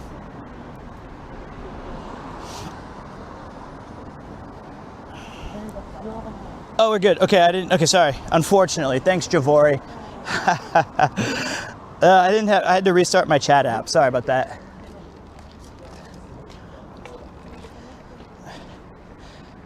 It froze on Ian is such a delight. And if that's the last message I see on my phone, I will fucking end this stream. I cannot live in a world where it says Ian is such a delight as the last thing I see as I look down at my phone for 3 straight minutes. That makes me sick. Stop it, stop it, stop. Stop it right now. Seriously. Fan gang. Are you ready? Fan gang. Quiet on the Van Gang. Bang is the challenge you kept saying that the Van Gang's coming. There's no use in running from the Van Gang. Oh, it's Peter, Ian, and Paul. Got the pedal to the metal, gonna capture it all. Looks like the Van Gang's coming. The Van Gang's coming. Middle age like we use, but the engines are running with the Van Gang. Wow, to your family and friends, hop in an unmarked van, let the adventure begin. Watch out for Van Gang. Closing your streets, got everybody on the block. Yeah, they're giving their best shot with the Van Gang, y'all. I'm a Van Gang ball. Revive.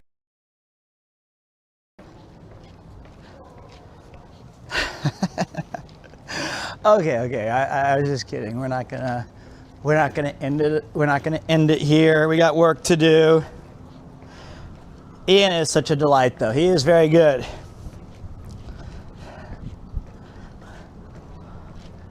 It's the Van Gang signal flare. Oh shit, that was loud.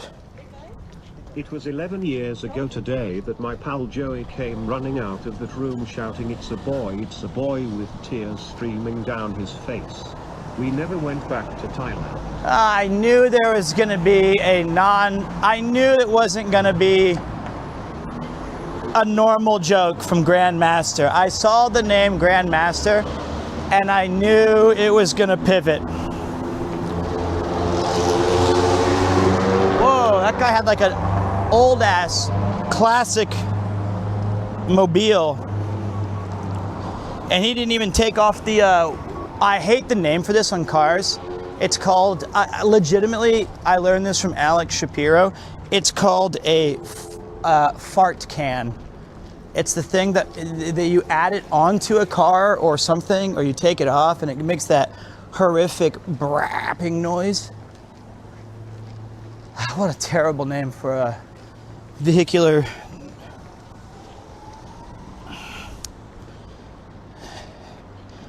Yep, muffler. Yep, the fart can exhaust. Awful name. Awful name. But that's like one of the little terms for it. All right. We got to take a right. Actually, no, we don't.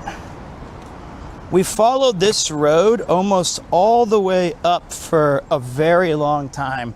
Although it is suggesting us to cross the street and to stay on the other side of the Michi or the Dori. All right.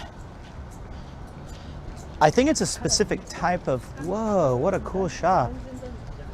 They have the full Toy Story with Andy and Woody.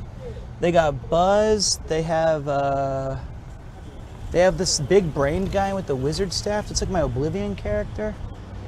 They've got butterflies and chochos and lamps. Very cool. It's like an antique store. Neat.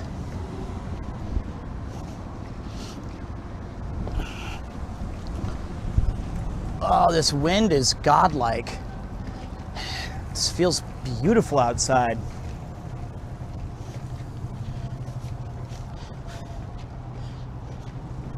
Stuff in the store is younger than you. I know, mate. I'm getting older.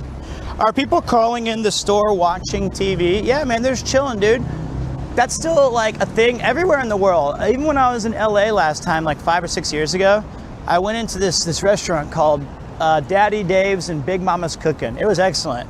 But it had like one TV up in the top left corner, and no one was even eating. It was a couple of guys with like 40 ounces of alcohol. There was one dude with like just chilling, and everyone was just staring up at the TV, small talking. And then I got my order and I bounced. I think that place closed down though. Shinjuku 44. You know, this is a really interesting building in the sense that this looks like a streamer's background. Like it only has like the one red wire, you know, and that's all it took. And it still makes it stand out.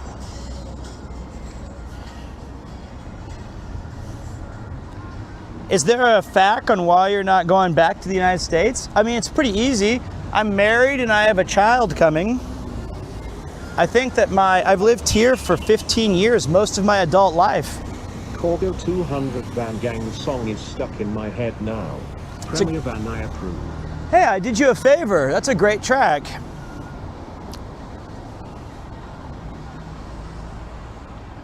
So, my baby, not mine,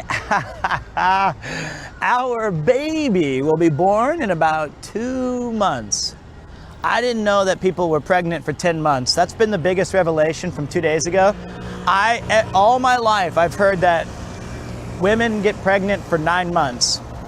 I had no idea it was 9 months and 3 weeks. I feel like that was the biggest trick ever pulled on. Like, it would just say 10 months then. That's like, everybody believes 9 months. And then the stork comes and delivers a baby. But Yuki is 8 months pregnant now. And that makes sense because her tummy's huge.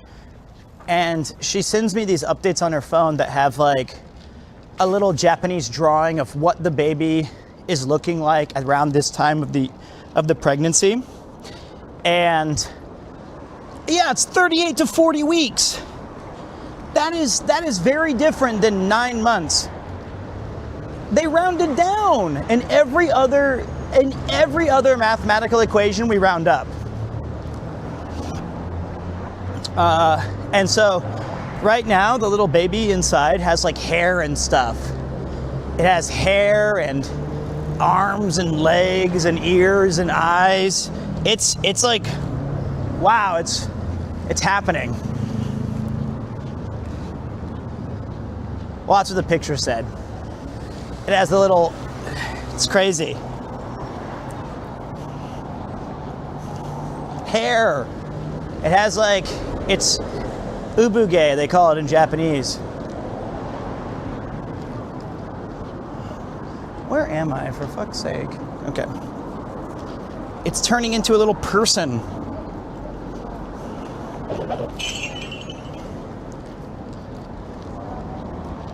To be fair, if it comes out early too, don't want Gordon Ramsay yelling at you that it's raw. Oh, Jesus. Okay. All right, strike one was the 11 years ago Thailand. Strike two is the Gordon Ramsay. Nathan has the eject button for a timeout. Okay? Nathan has the eject timeout button. You're on thin ice. You're very close.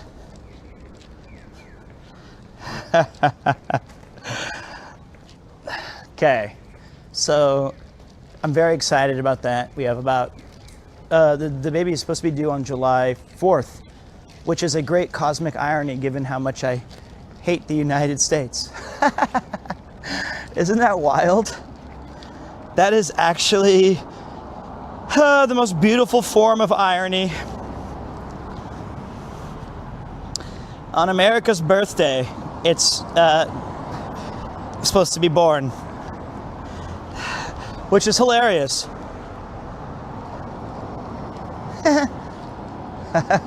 So, her dad, Yuki's dad, is born on 7/7, and our anniversary is on 8/8. So that would be cool if the little guy or girl could hold out till the 7th. I think right now the two leading names are Koji for a boy or Nene for a girl. Though I'm really, really trying to push for Momo. Not Goku. I know. If we say Nene, Americans think, watch me whip, watch me Nene. But I feel like by the time the kid is 10, no one will remember that. I like Nanami as well, but I think Yuki's brother's wife is named Nana, and it's just too close. How about Hadao Dao? No. What would be the other? There was another boy's name that I was kind of like, that sounds cool. But then I forgot, so it must have not been that cool. She threw out all of my favorites, like Toshiro, and because I like Toshiro Mifune. She's like, ew, it's old. And I'm like, so am I, damn. Majima's out. Jotaro, Victor's out. Kaito, I think, is really cool, but I think too close to one of the other children in the family. Shohei Ohtani, that's original. I might go with that. Hanami, no. Kiryu-chan, no. Kojima, no. Those are family names. Kojima is a family name. His name is Hideo. I think we're going to add a middle name. Okay, I'm done asking you guys. Thank you. That's enough. I don't need you guys to give me any more suggestions of what you want the baby to be named. I don't like any of your names. And look at this guy. His first message is basically accusing my wife of adultery. Name her after her father, Chris. You bitch. Only I can make those jokes. You suck. All right. Those are my jokes to make. Not yours. Those are mine. And Yuki had a better one. She said, like, when I told the joke to Felix and Connor and Chris, where we were debating on whether or not I should be in the room when she's giving birth. So I made the joke, well, I gotta make sure it's mine. And we all went, yuck, yuck, yuck, yuck, yuck. And then I went home and told Yuki that, and she thought that was so funny. And then she goes, ha, or maybe baby is all Asian. And then she laughed really hard. And then she goes, maybe it's the Amazon delivery man. And I was like, haha, so that's good, honey. So we joked about it. And I was like, but our Amazon, like, you know, we also have the women delivery people too. And she was like, so we joked and laughed. It was good times. The Zozo Town guy. Why no more names? What's wrong with Affable and Connor Dog Macy? Or Stacy Macy? That's good. But honestly, remember, any cute name for a kid might not be cute when adult later down the road. Yeah, that's a very good point. And somebody asked earlier, that's good, honey, installs doorbell with cam. From now on, remember when I had that security cam for the stream that played the Dead Rising mall music? That camera is now pointed right around outside my window, and every time the doorbell rings, it takes a picture of who's outside delivering the package. I saw the sign. It was the Famichiki with like Sanrio characters, right? With Conan and stuff. I saw it. I'm running behind. I'm sorry. So the main thing, though, is that none of you guys are going to be godparents because I'm choosing just the most successful friends I have so I can get the best gifts. That's my cheat code. So the godfather will be like Connor, Chris, Ludwig. Godmother is like all of my Geary, Mouse. You guys, I mean, look, if I didn't promise you, the thing is I can cheat code my way to getting cool gifts for my child. You know what, Chris would not give presents. I think he actually would. I'm not actually going to bother these guys with the expectation of making them get gifts, but I think that Connor certainly would give good gifts. And I think Chris, in a weird way, I feel like he would be very doting. I think that he would be interested in saying like, oh, how's the baby?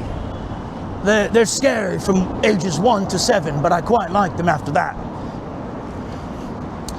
Anyway, that's the plan.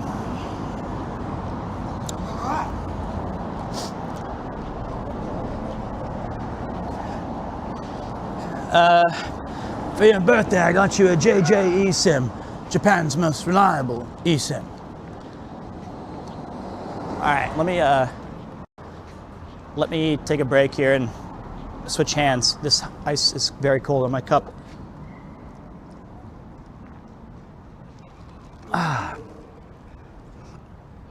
Okay. He just said, that guy's drunk and screaming. Can you guys hear that? He's pissed. He's not happy.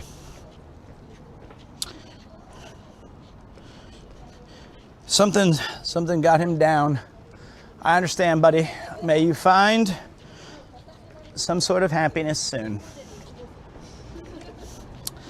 Okay. もうちょっとまっすぐでね。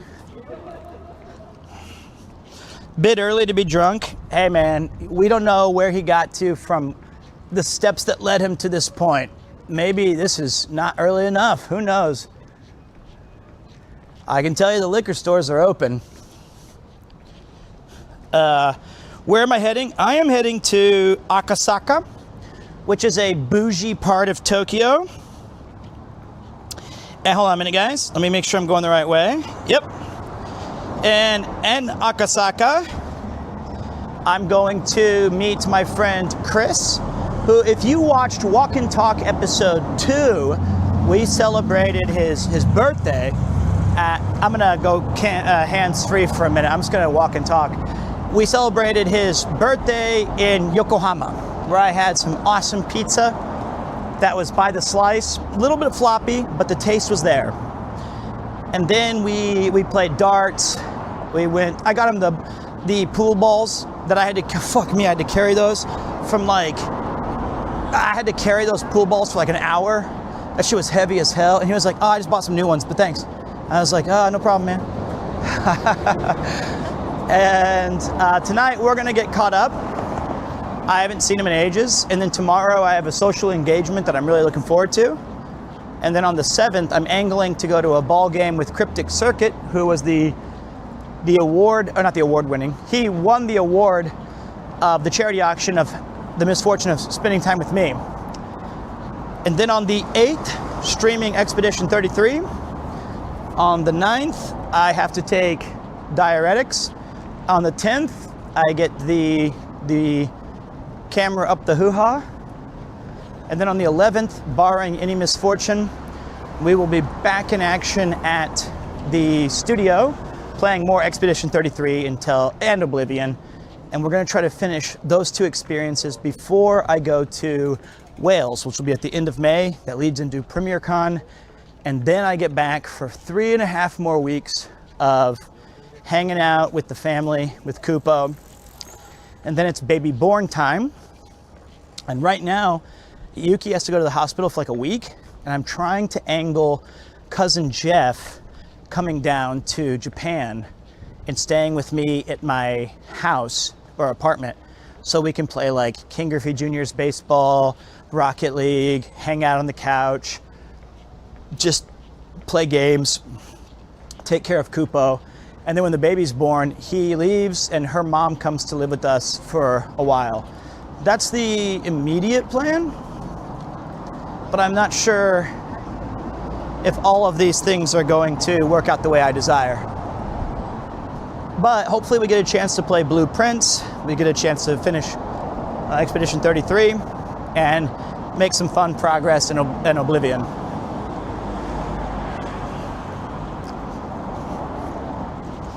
What's the trip to Wales about? The trip to Wales... Hold on a minute. What did the Jedi Knight say to the proctologist? These aren't the roids you're looking for. Happy belated Star Wars Day. Oh yeah, may the 4th be with you, whatever. May the 4th be with you, that's the one. I forgot about that. The trip to Wales is about... My grandmother was Welsh. I think she's like the longest living Welsh person ever. She passed away at 99. Very cool, very awesome woman. Loved her home country, moved here right after World War II in like 1946. Lived the rest of her life in the miserable city of Joplin, Missouri. Somehow a downgrade from Meredith Didfill, where she's from. And when Connor and I first met, there was a lot of distrust from his end, I imagine, because I was like, yeah, because he was talking about, it was like the first time we met was at a pub in Yokohama, a British pub, and I was like, yeah, I used to, because he was like, yeah, I'm working out, trying to do these things, and I was like, you know, I used to be a weightlifting coach, and then he like, one look at me, and he was like, uh-huh. I probably should have kept that one in my pocket, but it's true, I taught weightlifting to the students of Higashi Koko for 4 years. Don't judge a book by its cover. And then the second topic I think we talked about was him being Welsh, and I was like, you know, I'm Welsh, which is what all Americans do. We all take credit for any sort of bloodline that we have. It's something we're very proud of because America doesn't have its own identity fully, so we're all kind of from another place. When I was growing up, at least, you'd have like Italian Americans or Irish Americans or, you know, Spanish Americans, and it was like this prefix. I kind of took Welsh as mine because of my grandmother and how many stories she told me. Hold on, we got a little message here. Move to Japan, they can't check your qualifications at all apparently. Who are you talking to? Me? Yes, that's why I moved here. That's why I'm running from it all, mate.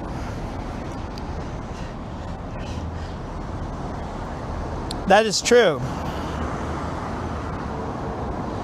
And there's a thing where basically I showed an interest in Wales. Oh, you mean the weightlifting coach part? Dude, I was the strongest guy at my school, probably, except for like 5 of the coaches who were already teaching like handball and like other.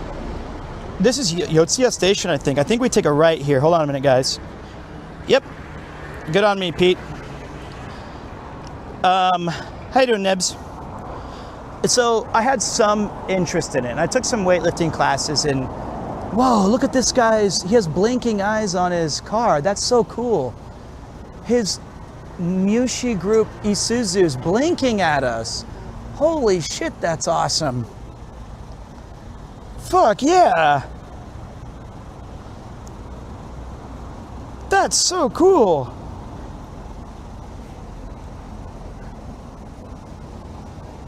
I would install that. That is the Truck Coon. That's John Truck. That's awesome. So, wow. All right, back to my story. We started talking a lot about Wales, and when my grandmother passed away, I had been sent a collection of some of the things that she left to me, which was a bunch of her Meredith Tidfill like historical books that showed what it was like from the 1950s, and like some coasters of the pubs that were there and the attractions. and I took them with me on one of our adventures. I think it was on the cyclothon or the RV. And in a private moment, I was like, check these out, Connor. These are from my grandmother who passed away.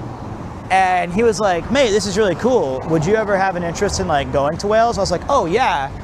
And I always ask him questions about the country just because I'm curious about its history, and Connor's quite knowledgeable about British and American and the United States and Japanese history. Something that he thinks is kind of really cool, and I like listening to him talk about it. And then we kind of, from there, we said, let's do this. Let's go there, and we'll have an event where I get to be kind of like the everyman, like I'm the Twitch viewer, and you get to show me and the chat experience firsthand your country, which I know you care very much about. So that's the main impetus or the thrust of the adventure. Welsh is the people and Wales is the country. So very much looking forward to it. Castle time, that's right. Wow, look at this. I don't know if you guys can see it, but you can see some lit up towers over in the distance over there. It looks like a little gold popping crown. That whole area is the Roppongi area. Very expensive, very affluent. And you'll see these buildings, these towers that are called, it'll have the words Mori on it. And like those are the Mori buildings that were owned by the Mori family, which was this tycoon magnate dude who just had loads of money and bought up all the property in Roppongi, and that place is wealthy AF. We're going to Akasaka. I don't know if I'll be able to, I have to end the stream in like 15 minutes. Maybe I'll say hi to Dot or something, but I don't think that's where Chris lives. At the top of Mori Tower, yes. That's where you can find Chris. Actually, we're coming up on Chris's house right up here, guys. I'll be sure to, it's like I'm on the Hollywood Stars tour. I take you guys, I go, here's where Chris lives, here's where Paul lives. I have more friends than these guys. Anyway, very excited about the Welsh trip. Akasaka, hold on a second.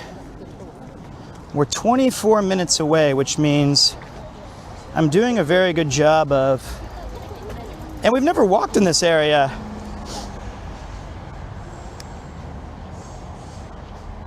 Uh-oh. Oh, I see it.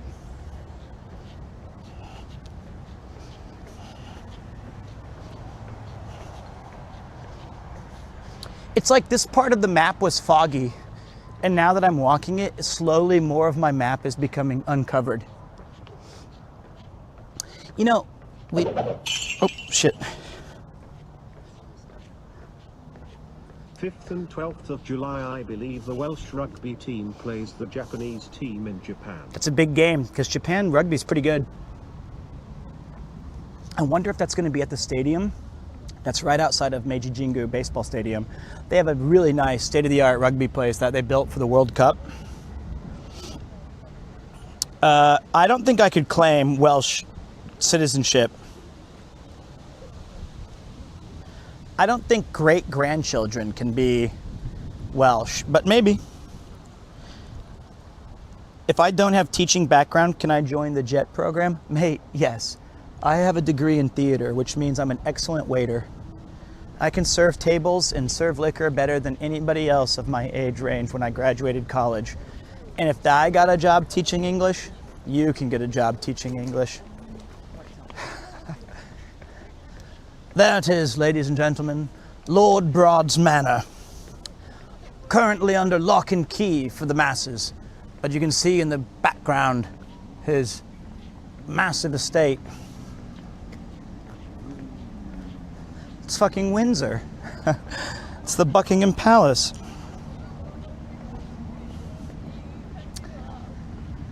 As you can see, the lights are lit now that Chris is back home.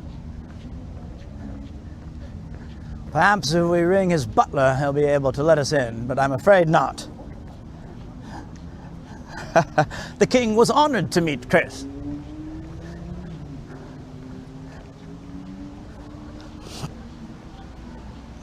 It is my grandmother. Yes, it's my grandmother who was Welsh, but my child would be the great-grandmother.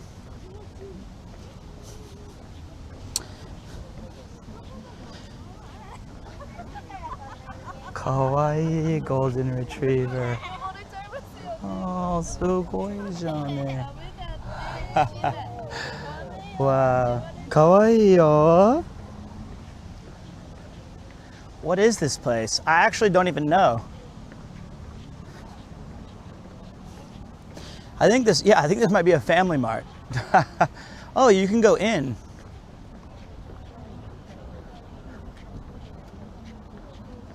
Interesting. I should probably know by now. I've lived in Japan a long time. Any lore masters?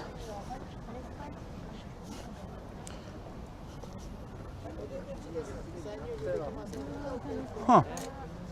I'm assuming it's some sort of a government building.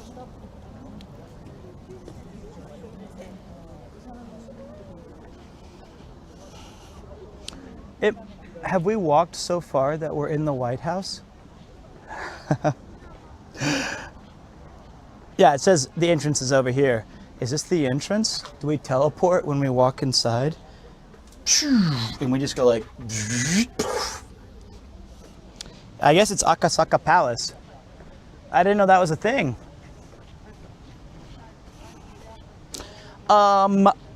Okay, we gotta go though.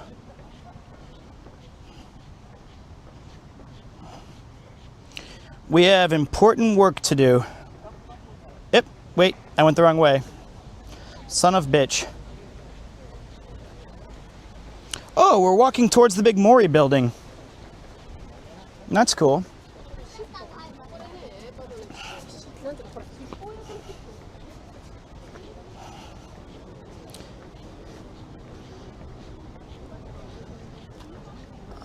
Cool. I was thinking a lot about Final Fantasy today, as I always do, because it's one of my favorite franchises. And I was thinking about how so many people loved Final Fantasy VIII, and how I kind of consider that the weakest of the three of 7, 8, and 9, right? Not a bad game. As I've always said, like, the lowest a Final Fantasy will ever go for me is like a B+ or a B. It's consistently redesigning and setting the bar for what RPGs were, especially during that era. And I like Final Fantasy VIII, but I was thinking back, because I was 14 when Final Fantasy VII came out, and like 16 when Final Fantasy VIII, and must have been 19 or 18 when Final Fantasy IX. So I was like peak high school, perfect timing. And I think most people who like it were probably in that same age. Yeah, the junction system is, I think, a really cool idea. It fucking sucks that it discourages you from using magic, because the higher the amount of junction you have. But my point was this, I realized. 7 was extremely popular, right? First, we're going to look at it from like a historical perspective of in the moment. 7 was the RPG that brought RPGs to everybody. It broke the dam. It was the bridge to a new genre. For a lot of people, it was their first RPG. For a lot of people, it's their favorite RPG. Final Fantasy VII was, at its time, revolutionary. Final Fantasy VIII was very, very anticipated. Extremely anticipated. We would get like updates on like how tall Squall was. Even his name, Squall, was like, oh my fucking god, that's like there was Cloud and now there's Squall. It was wild. It was insane. And then the game came out and it was cool, but it did not have the same cultural impact as 7 did, but it was still very popular. Then 9, low-key, was not popular. I remember this vividly. It was like 2 steps back to a lot of people. And 9 was amazing, but it was definitely not nearly as popular as like 7 and 8. And then 10 came out and it was Final Fantasy's back, baby. It's new, holy shit. It had a big impact like 7 did. Not the same, but it was still very big. And then I was thinking like, okay, let's look at that from like a different perspective from when I was 14, 16, and 18 or whatever. Final Fantasy 7, despite me breaking the clock in it and doing like 99 hours, 99 seconds, Knights of the Round, Omega Heart, whatever, Ruby Weapon, everything, not Omega Heart, Omega Weapon, I did everything you could, I did all of it, Gold Chocobo, all of it. Mastered 75 different versions of the all materia to sell them for Gil, whatever. And, but now that if I was being honest with myself, I think me and a lot of other people, we really didn't understand this. Hold on. We really didn't understand the story of 7. You know, like it didn't make, like I kind of got it, but definitely not to the point where I replayed it even 5 years later. And I was like, oh, this is really in depth. This is crazy. Because it was poorly translated. It kind of had some tough secret cutscenes. Like you could actually miss the entirety of Zack's character unless you did like certain things. It also had just some very bizarre, vague storytelling brushstrokes instead of really finely telling you what was happening. And it wasn't my first RPG. I've played like tens of dozens of them on Sega CD, Sega Genesis, Nintendo, Super Nintendo, and just the PlayStation. And then like, but it was still like everyone's favorite. It was like, oh my fucking God, this game rules. 8 had what I feel, it came out at a time where my low-key guess is that the developers of 7 probably thought this story was a bit much. Now, I'm not saying that 8's story is any more coherent, because it's fucking not. But I'm thinking that they were like, maybe let's make this a bit more, you know, relatable to our target audience. Let's make all of the characters students, and let's make them like these kind of characters that really resonate with Japanese school culture. There's a bunkasai. They've got all of the different archetype of characters, and it's a bit more of like a love story, whereas Final Fantasy VII's was a bit more, you know, you had to draw your own conclusions. And I think that's why a lot of people really like it, is because it's way more relatable, especially as you're growing up as a teenager or a young adult, that those characters resonate a lot more than like a soldier with amnesia. I think a soldier with amnesia and a badass monk and guy with a gun arm really caters towards a fantasy trope of like, oh, I like RPGs, right? Hold on a minute.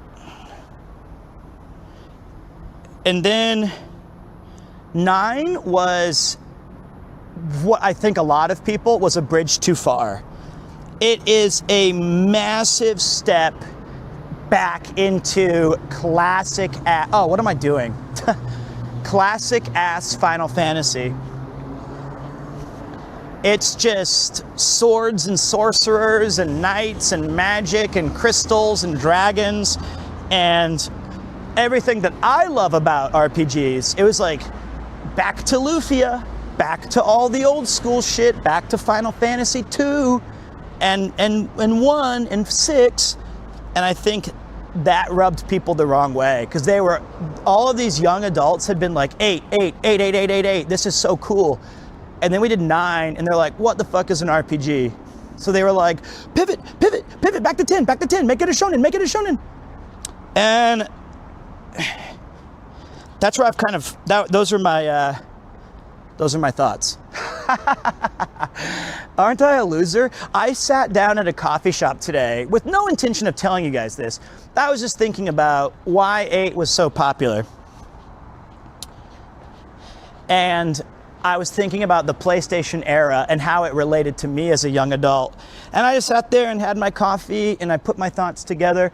And that's where I currently think why 8 is so beloved. 9 is popular now because RPGs are cool. Baldur's Gate 3 is cool. But 9 was not a failure, but it was really like, what the fuck is this? And I was like, yes, what the fuck is this? But 7, I have to admit, must have gone over my head. There's this one part in 7 that I remember as a kid where Cloud is in his, he's like in a wheelchair and he's like sick with amnesia and they're wheeling him around. And at 14, I was like, what the fuck is going on? I was so confused. I just could not I was like, what is this guy's deal? What is happening? What is the live stream? What is Mako poisoning? It was cool, man. But now it's been too long, actually. Like, hold on a minute. It's been so long now that I can't even put together, I can't remember exactly how much young Pete could understand this or that back then.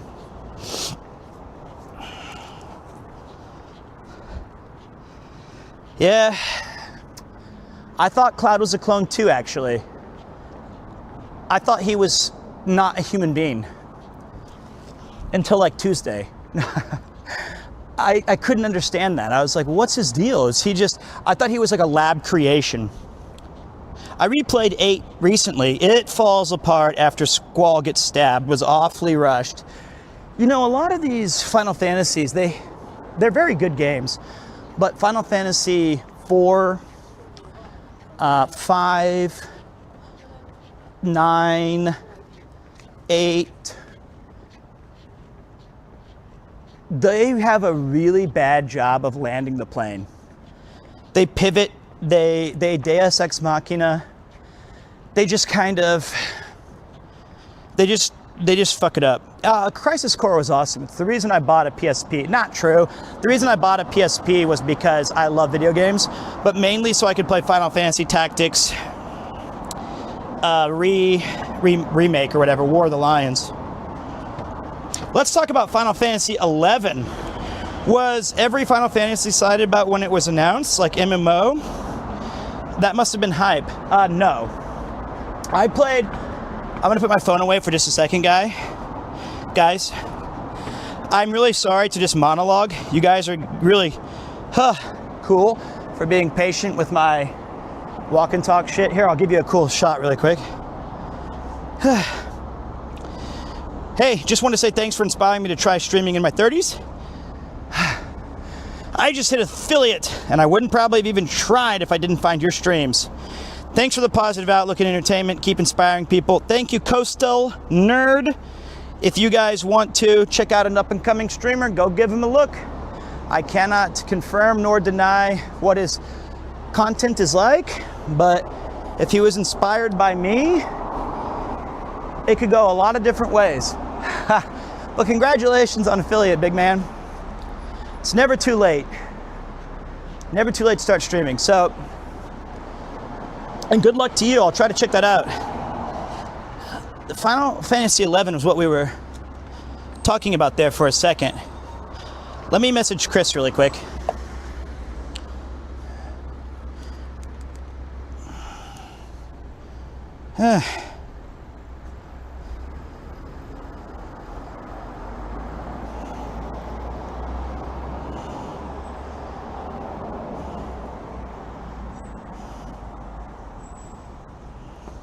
Sorry, mate. See you in a second. Okay.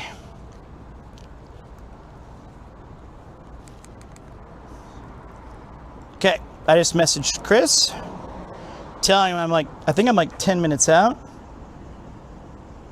8 minutes out. More than likely he thought, well, if this guy can do it, anyone can do it. Hey man, honestly, jokes aside, if that's the vibe I give, fuck yes. Because masters of their craft, when you watch a professional actor do his thing, they do it so well that it looks easy. It comes across so magnificent that you feel like you're there and just talking to a regular person. So if somehow I give the impression that streaming is something that anyone could do, because I think streaming is pretty tough. I'm not gonna say it's the hardest job ever, but I will say that it's a challenge in its own right. So mega cool if somebody sees that. Okay.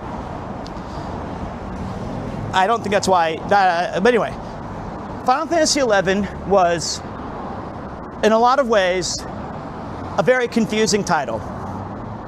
After 10, there was this groundswell of excitement, and 11 had been rumored to be an MMO. And this is like around the time where WoW was still new. Not everybody had PCs and could do gaming like that. And Final Fantasy XI released in Japan as a base game, like a year before it came out in America. And an expansion, The Rise of the Zilart, which added 3 iconic classes: Dragoon, Samurai, and Summoner, I think. Maybe not Summoner, Ninja, it was Ninja. It was Dragoon, Samurai, and Ninja. So you had like 3 really key classes, and they already have an established economy. They already have an established world and how to do things and how to play.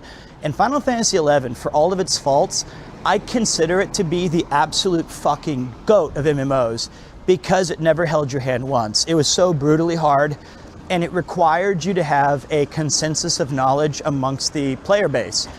And that's even harder when you're sharing that information with Japanese players. None of the worlds were split like they are in Final Fantasy XIV.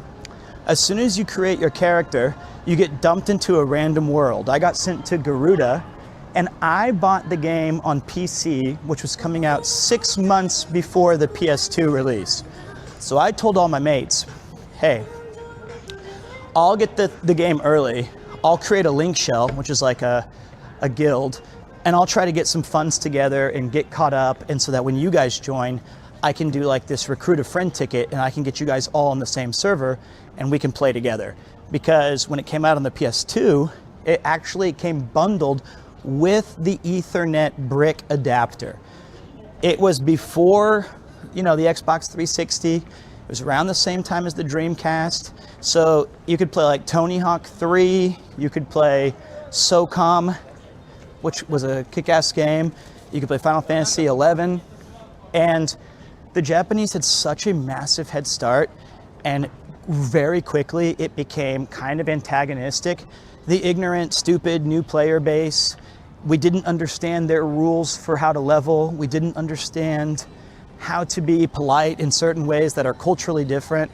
And it created this massive schism where a lot of times JP players would only play with other JP players. But through that mess of mistranslations and unknown, you met some really awesome lifelong friends. If I could still talk to them, I know they'd remember me, and I'd still remember them, like Gravy, Force, Cornelia.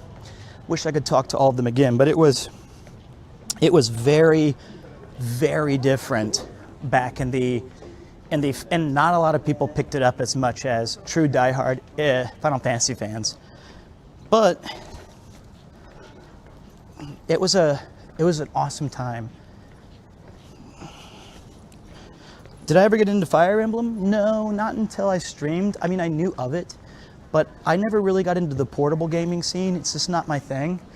And it was very popular with like Nintendo nerds or whatever. Hey man, sorry to bother you. Just wanted to ask, how do you deal with saying goodbyes? Well, to who? To like people that are like passing away, or with I'll see you next Tuesday, or might eat a little bit more. Okay. Usually if I have to say goodbye in a like Gang, gang. Are you ready? Gang, gang.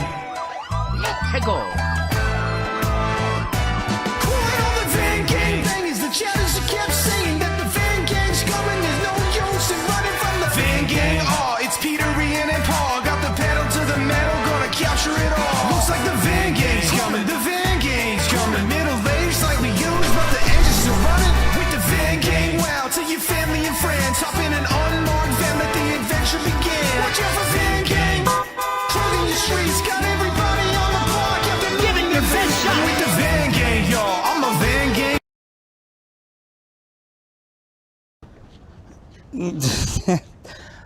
Okay. I actually got to go soon, so I wanted to show you. Ooh, look, romantique.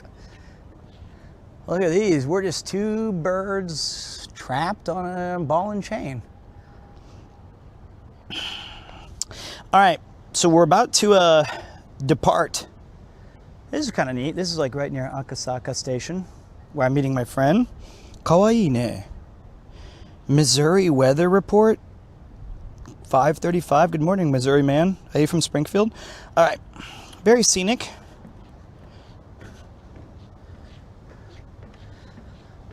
That's a very gorgeous view.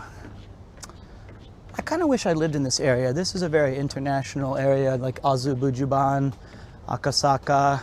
It has a nice vibe to it. And I particularly like, they have these kind of cobblestones around here for their streets. And hey, what's up? Thank you somebody for subscribing. I don't know why that, it was a falling bomb. Appreciate you, boss man. These things, these like streets right here, I always quite liked.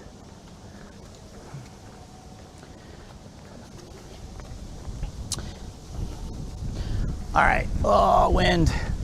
So, unfortunately for us guys, our stream is about to come to an end. I'm gonna go meet my buddy. It should be right around here. And I say goodbye to all of you fine folks.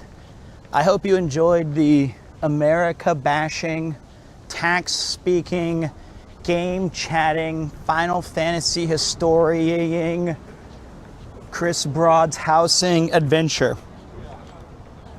It was a short stream, but I thought a short stream is better than no stream, right? Please God, I hope I didn't read his thing wrong and it said go to Asakusa Station. I think I'm right, because when I said I'd meet him earlier, he was like, hey dude, I'll meet you at Akasaka. I go, okay man, after 7, just let me know and we'll hang out by the river. And he goes, I don't think you read that correctly. Please check and see that I said Akasaka. And I went, yep, I read that as Asakusa. My bad. Or I saw it as like, wait, what did I see it as? This is the, give me a second. He said, wait, am I in the wrong place? He said, I'll be in Akasaka, not Asakusa. Okay, yeah. I'm running late as well, but almost heading out. Okay, I'm here, you jerk. Okay, I'm here. I'll walk around. Hey, you guys get bonus stream time. How long, boss? You guys get bonus stream time? Are you kidding?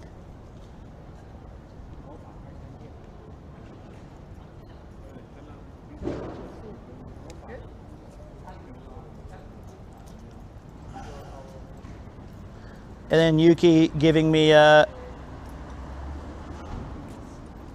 I made a mistake.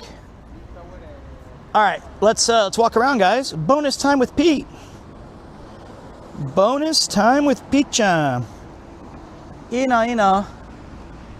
Let's see where we want to go take. Let's try to find a craft beer restaurant and see what we can do. Thoughts on Final Fantasy 16? Anything Ben Starr is in now, I will unequivocally support. No matter what, no matter... Hey, wait a minute. This is where I met Chris, guys. Right here. Do you guys remember on the Chris walk and talk?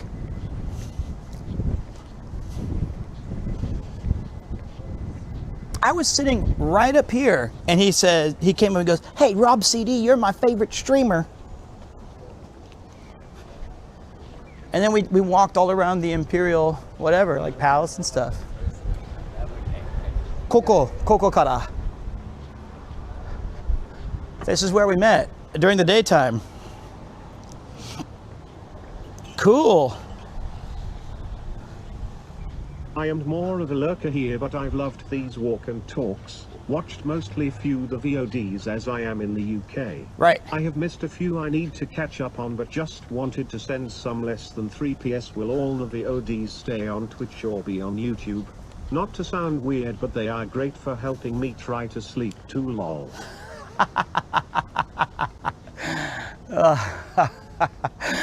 That's great. You know, I also listen to my own voice when I go to bed. According to Ian and Paul and everybody else, I listen to my own podcasts to go to sleep. You know what? Actually, it's super based. If I can get you to bed with my droning on about taxes, that is a mega dub.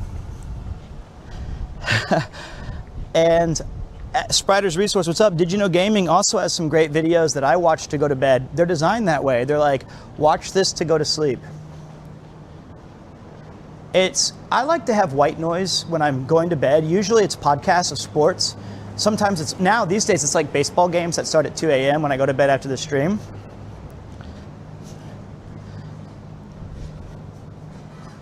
Oh, we're in Game Boy mode? Okay, thanks for letting me know. Hold on a second, let me see if this fixes it.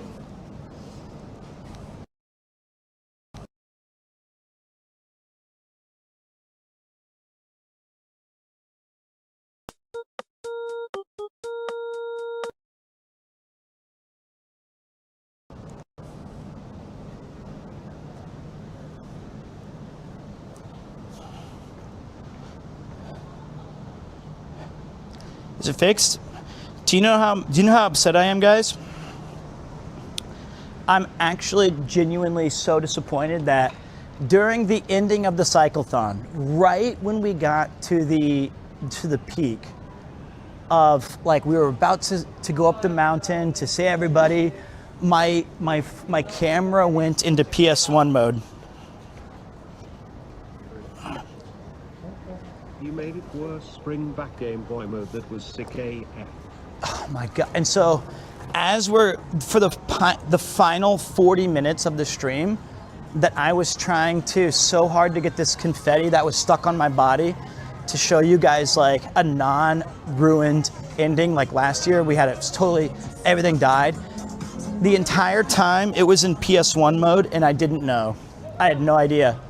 And I couldn't check chat. I didn't have Lexi telling me, hey, fix your audio, like she was able to tell Paul. I was on an island and you guys saw just PS1 Pete. It was brutal. I was so disappointed. I couldn't see chat. The chat was on my bike, right? And I was so careful to like move the camera around and make sure, sorry mate. I don't know where the craft beer place is, hold on. I was like, let me make sure I can get this shot lined up. And the worst part was that when I went and checked the chat phone for a second, it was right after I had given like the speech or whatever, and everyone was like, oh, that looks fun. Stadium Bar Akasaka League. It's like a baseball stadium bar. That's fun. Maybe we'll try that. It might be a girls' bar. I don't know what that is actually. And everybody was saying like Pog speech. That was cool.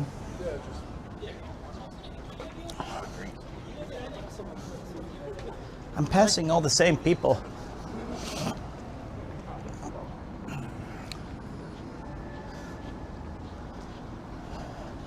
Yeah, it was right before the confetti. It was like right when we were going up the hill. I like bounced off of the pavement. This is a cool area. I like this spot. Best area in Tokyo for a good night out? I mean, you have several choices, boss. I think that Shinjuku Sanchome has a lot of cool little spots. I think Nakano Broadway, like on the offshoot of the main Broadway street, you could find a lot. There's like 150 bars over there. I think Shibuya kind of sucks, unless you know exactly where you want to go, or if you're into clubbing, you can go there. But I don't think Shibuya has a great drinking culture.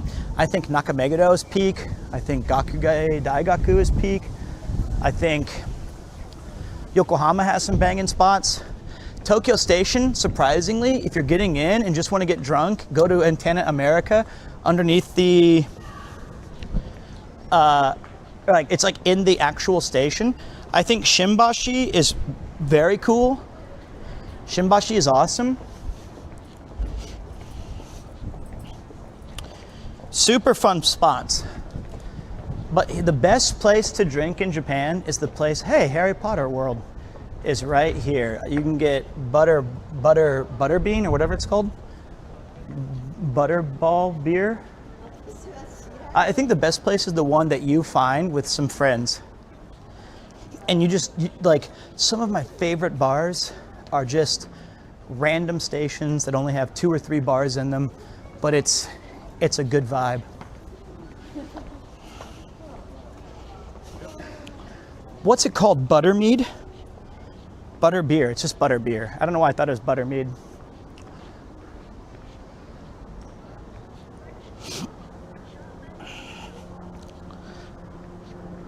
So, also Golden Guy in Shinjuku. Although, truthfully, Golden Guy is a lot like...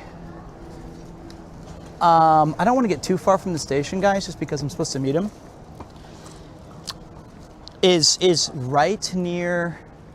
It's like Akihabara. It used to be so amazing, but now it's a weird thing where it's been over tourismed, and because there's been so much tourism there, it caters specifically to tourists, and now you have to find like the 8 or 9 cool hidden bars that have like special access or kind of like, you know, its own special thing to make it fun, or you have to go with friends.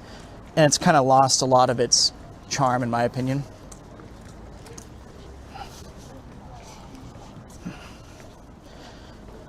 Oh, that was really loud. Jesus, Pete. All right, note, I need to change that alert. Okay. Got to change Dragon Quest alert to something that doesn't blow out the entire city's eardrums. My bad.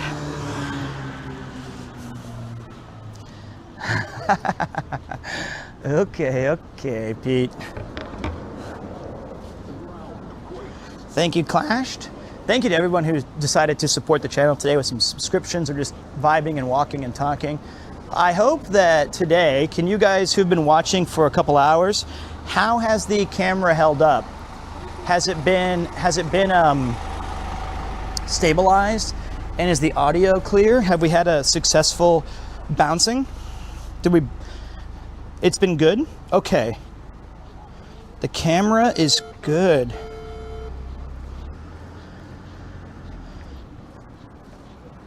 Okay.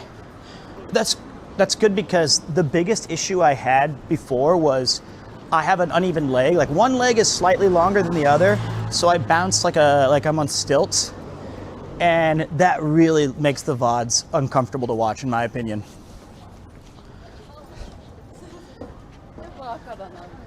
And think about this, you only had to see my face like once. So you guys so you didn't even have to see the bad stuff. Need to do a Rob Aisle walk? I would love to, man. We had the $100 challenge the other time. That was back in like ages ago, and we need to run that back. But I'm just waiting to join Rob's channel someday. Ooh, woo, sadness, Sag. Last time I joined his channel, I remember telling you guys this story, but at first Tracy did not like me very much. I was supposed to do an event with Rob, and gosh, this was I think it was Alex. It was Alex. Rob, Alex, and Tracy. This was like 3 years ago. And it was my first time to really meet Rob on a stream. And it just happened to coincide with a Chris event, Chris Broad, where we were out filming something for one of his videos. And predictably, we ran over time. And so I kept telling Chris, I've got to get back into town because I need to be on time for Rob's thing. He goes, no, Rob will wait. He's a good bloke. Let me call this Rob fellow. And then we recorded a message we like FaceTimed or recorded a message to Rob. And I was like, hey, Rob, I'm sorry, I'm going to be really late. And he goes, give me that. And he goes, Rob, it's Chris here. My apologies, I've kept Pete a little extra, but we'll be sending him in due time. My apologies. And he was like, there, sorted. So I bought some local juices from this market because Alex had just had a kid. And I wanted to give Alex's daughter some like apple juice or like berry juice that was from this local prefecture. So I bought those as a gift for him. And I bought a bag of colored popcorn that had like pink, blue, green, yellow, orange popcorn for Rob and Tracy. And hold on a second.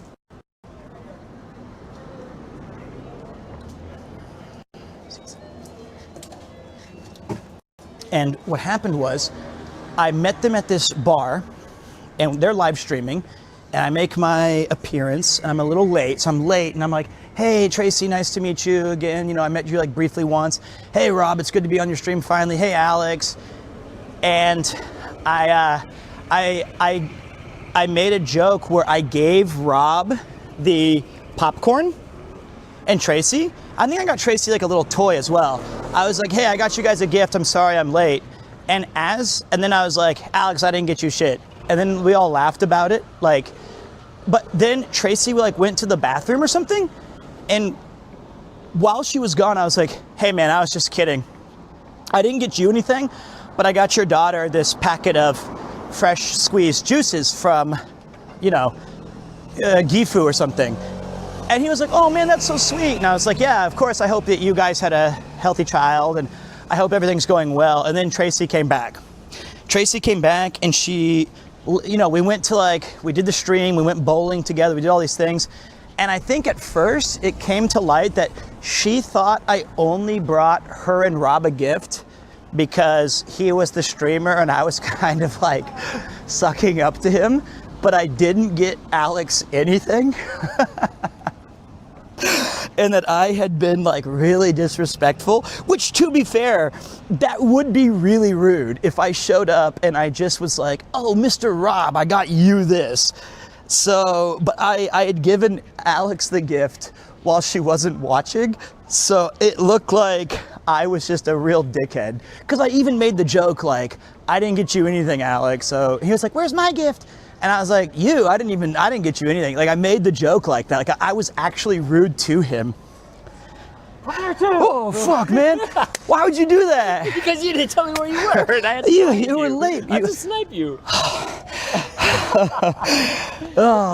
It was like sonar. You just following my voice around here. Well, no, I actually went on Twitch and I was like, where is this guy? And I saw you walk past a McDonald's. I was like, damn. Gotta be one. Wait, I just knocked something off my camera. It was don't move your feet. It's an important piece. It's a lens. You scared me so much you tried to rob me. It's the wide angle lens. You thief. There it is. Yep, good shout. All right. It's okay. These are $400. No, they're not. They're like $10. But wait, scared the shit out of me, man. Sorry. Oh man, that's a nice shirt, Pac-Man. Thank you. Good, baby. Okay. All right, this is my friend Dot. He's what's up, man? What's up, dude? I haven't seen you since your birthday. That is very true. I was gonna hug you, but that's how we knocked this off the last time. That is we did Walk and Talk episode 2. Oh wow, that's right. Yeah, and it was 19. No, it was Yokohama. Remember, we got pizza on your birthday. I had to carry around those pool balls for like. And me thinking it was a gift for Yuki. Yeah, nobody assumes that I give gifts. It looks like they're just like, like everyone just thinks that I'm. We'll end over here. Everybody just thinks that I buy gifts for everyone but my friends now. So. Oh, not true. Fair assumption. But I was telling people that. Wait, they said he Filipino? Yeah. I am. Yeah, from Chicago. He likes, we're going over here. Well, Lou according to Malnati's. a new student that I was like, where do you guys think I'm from? One boy's like, Nepal. I was like, no, that's not right. That was my second guess. So that's amazing. And then free goods. Okay, hold on a minute. Let me see here. We're gonna go over there and just put this down for a second. Thank you, HK Pui Pui. Welcome back, brother. 47 months. 47. I haven't heard that name in a long time. He's a good one. All right, guys. So is Rob streaming right now? Does anyone know? But now Tracy and I are good friends to finish that story. So thank you for scaring the shit out of me. Philippine pride. Okay, he is. All right, we're gonna go say hi to Rob, guys. We love Rob and Tracy. They are amazing. So we're gonna go say hi to the GOAT of IRL, and we're gonna go get caught up because I haven't seen you in forever. Yeah. Okay, can you guys sort out the message? Oh, you can actually see. That's cool. This is. Oh I yeah, haven't seen this. This is the new setup. There you go. Nice. So yeah, this is really nice because my normal streams are like bouncing. This one stabilizes left to right movement, so it always looks like I'm walking straight. Probably expensive. Not that bad. I mean, it is expensive, but it doesn't help when I throw the lens on the ground and After being scared shitless. oh, take it. Whatever you want, man. I said it was Premiere 2. No, I owe you something, I'm sure. So yeah, scared the shit out of me. And then thanks for the stream. Thank you. We're gonna go have some fun. We're gonna go get caught up. Everybody, please send the message. We raid in full. Follow the Suffolk Vegans message. Copy and paste that one. I'll see you guys later. I'm gonna put all this accoutrement in my bag, and I'll see you guys in a couple days because I got the next 2 days where I gotta do some stuff. Bye. Fan gang. Are you ready? Fan gang. Quiet on the Van Gang bangers, the chatters who kept saying that the Van Gang's coming. There's no use in running from the Van Gang. Oh, it's Peter, Ian, and Paul. Got the pedal to the metal, gonna capture it all. Looks like the Van Gang's coming. The Van Gang's coming. Middle aged like we use, but the engine's still running. With the Van Gang, wow, to your family and friends. Hop in an unmarked van, let the adventure begin. Watch out for Van Gang. Clothing your streets, got everybody on the block. Have them giving your best shot. With the Van Gang, y'all. I'm a Van Gang ball. Revive with necromancy, made you a Van Gang thrall. If you a Van Gang banger, your journey's almost complete.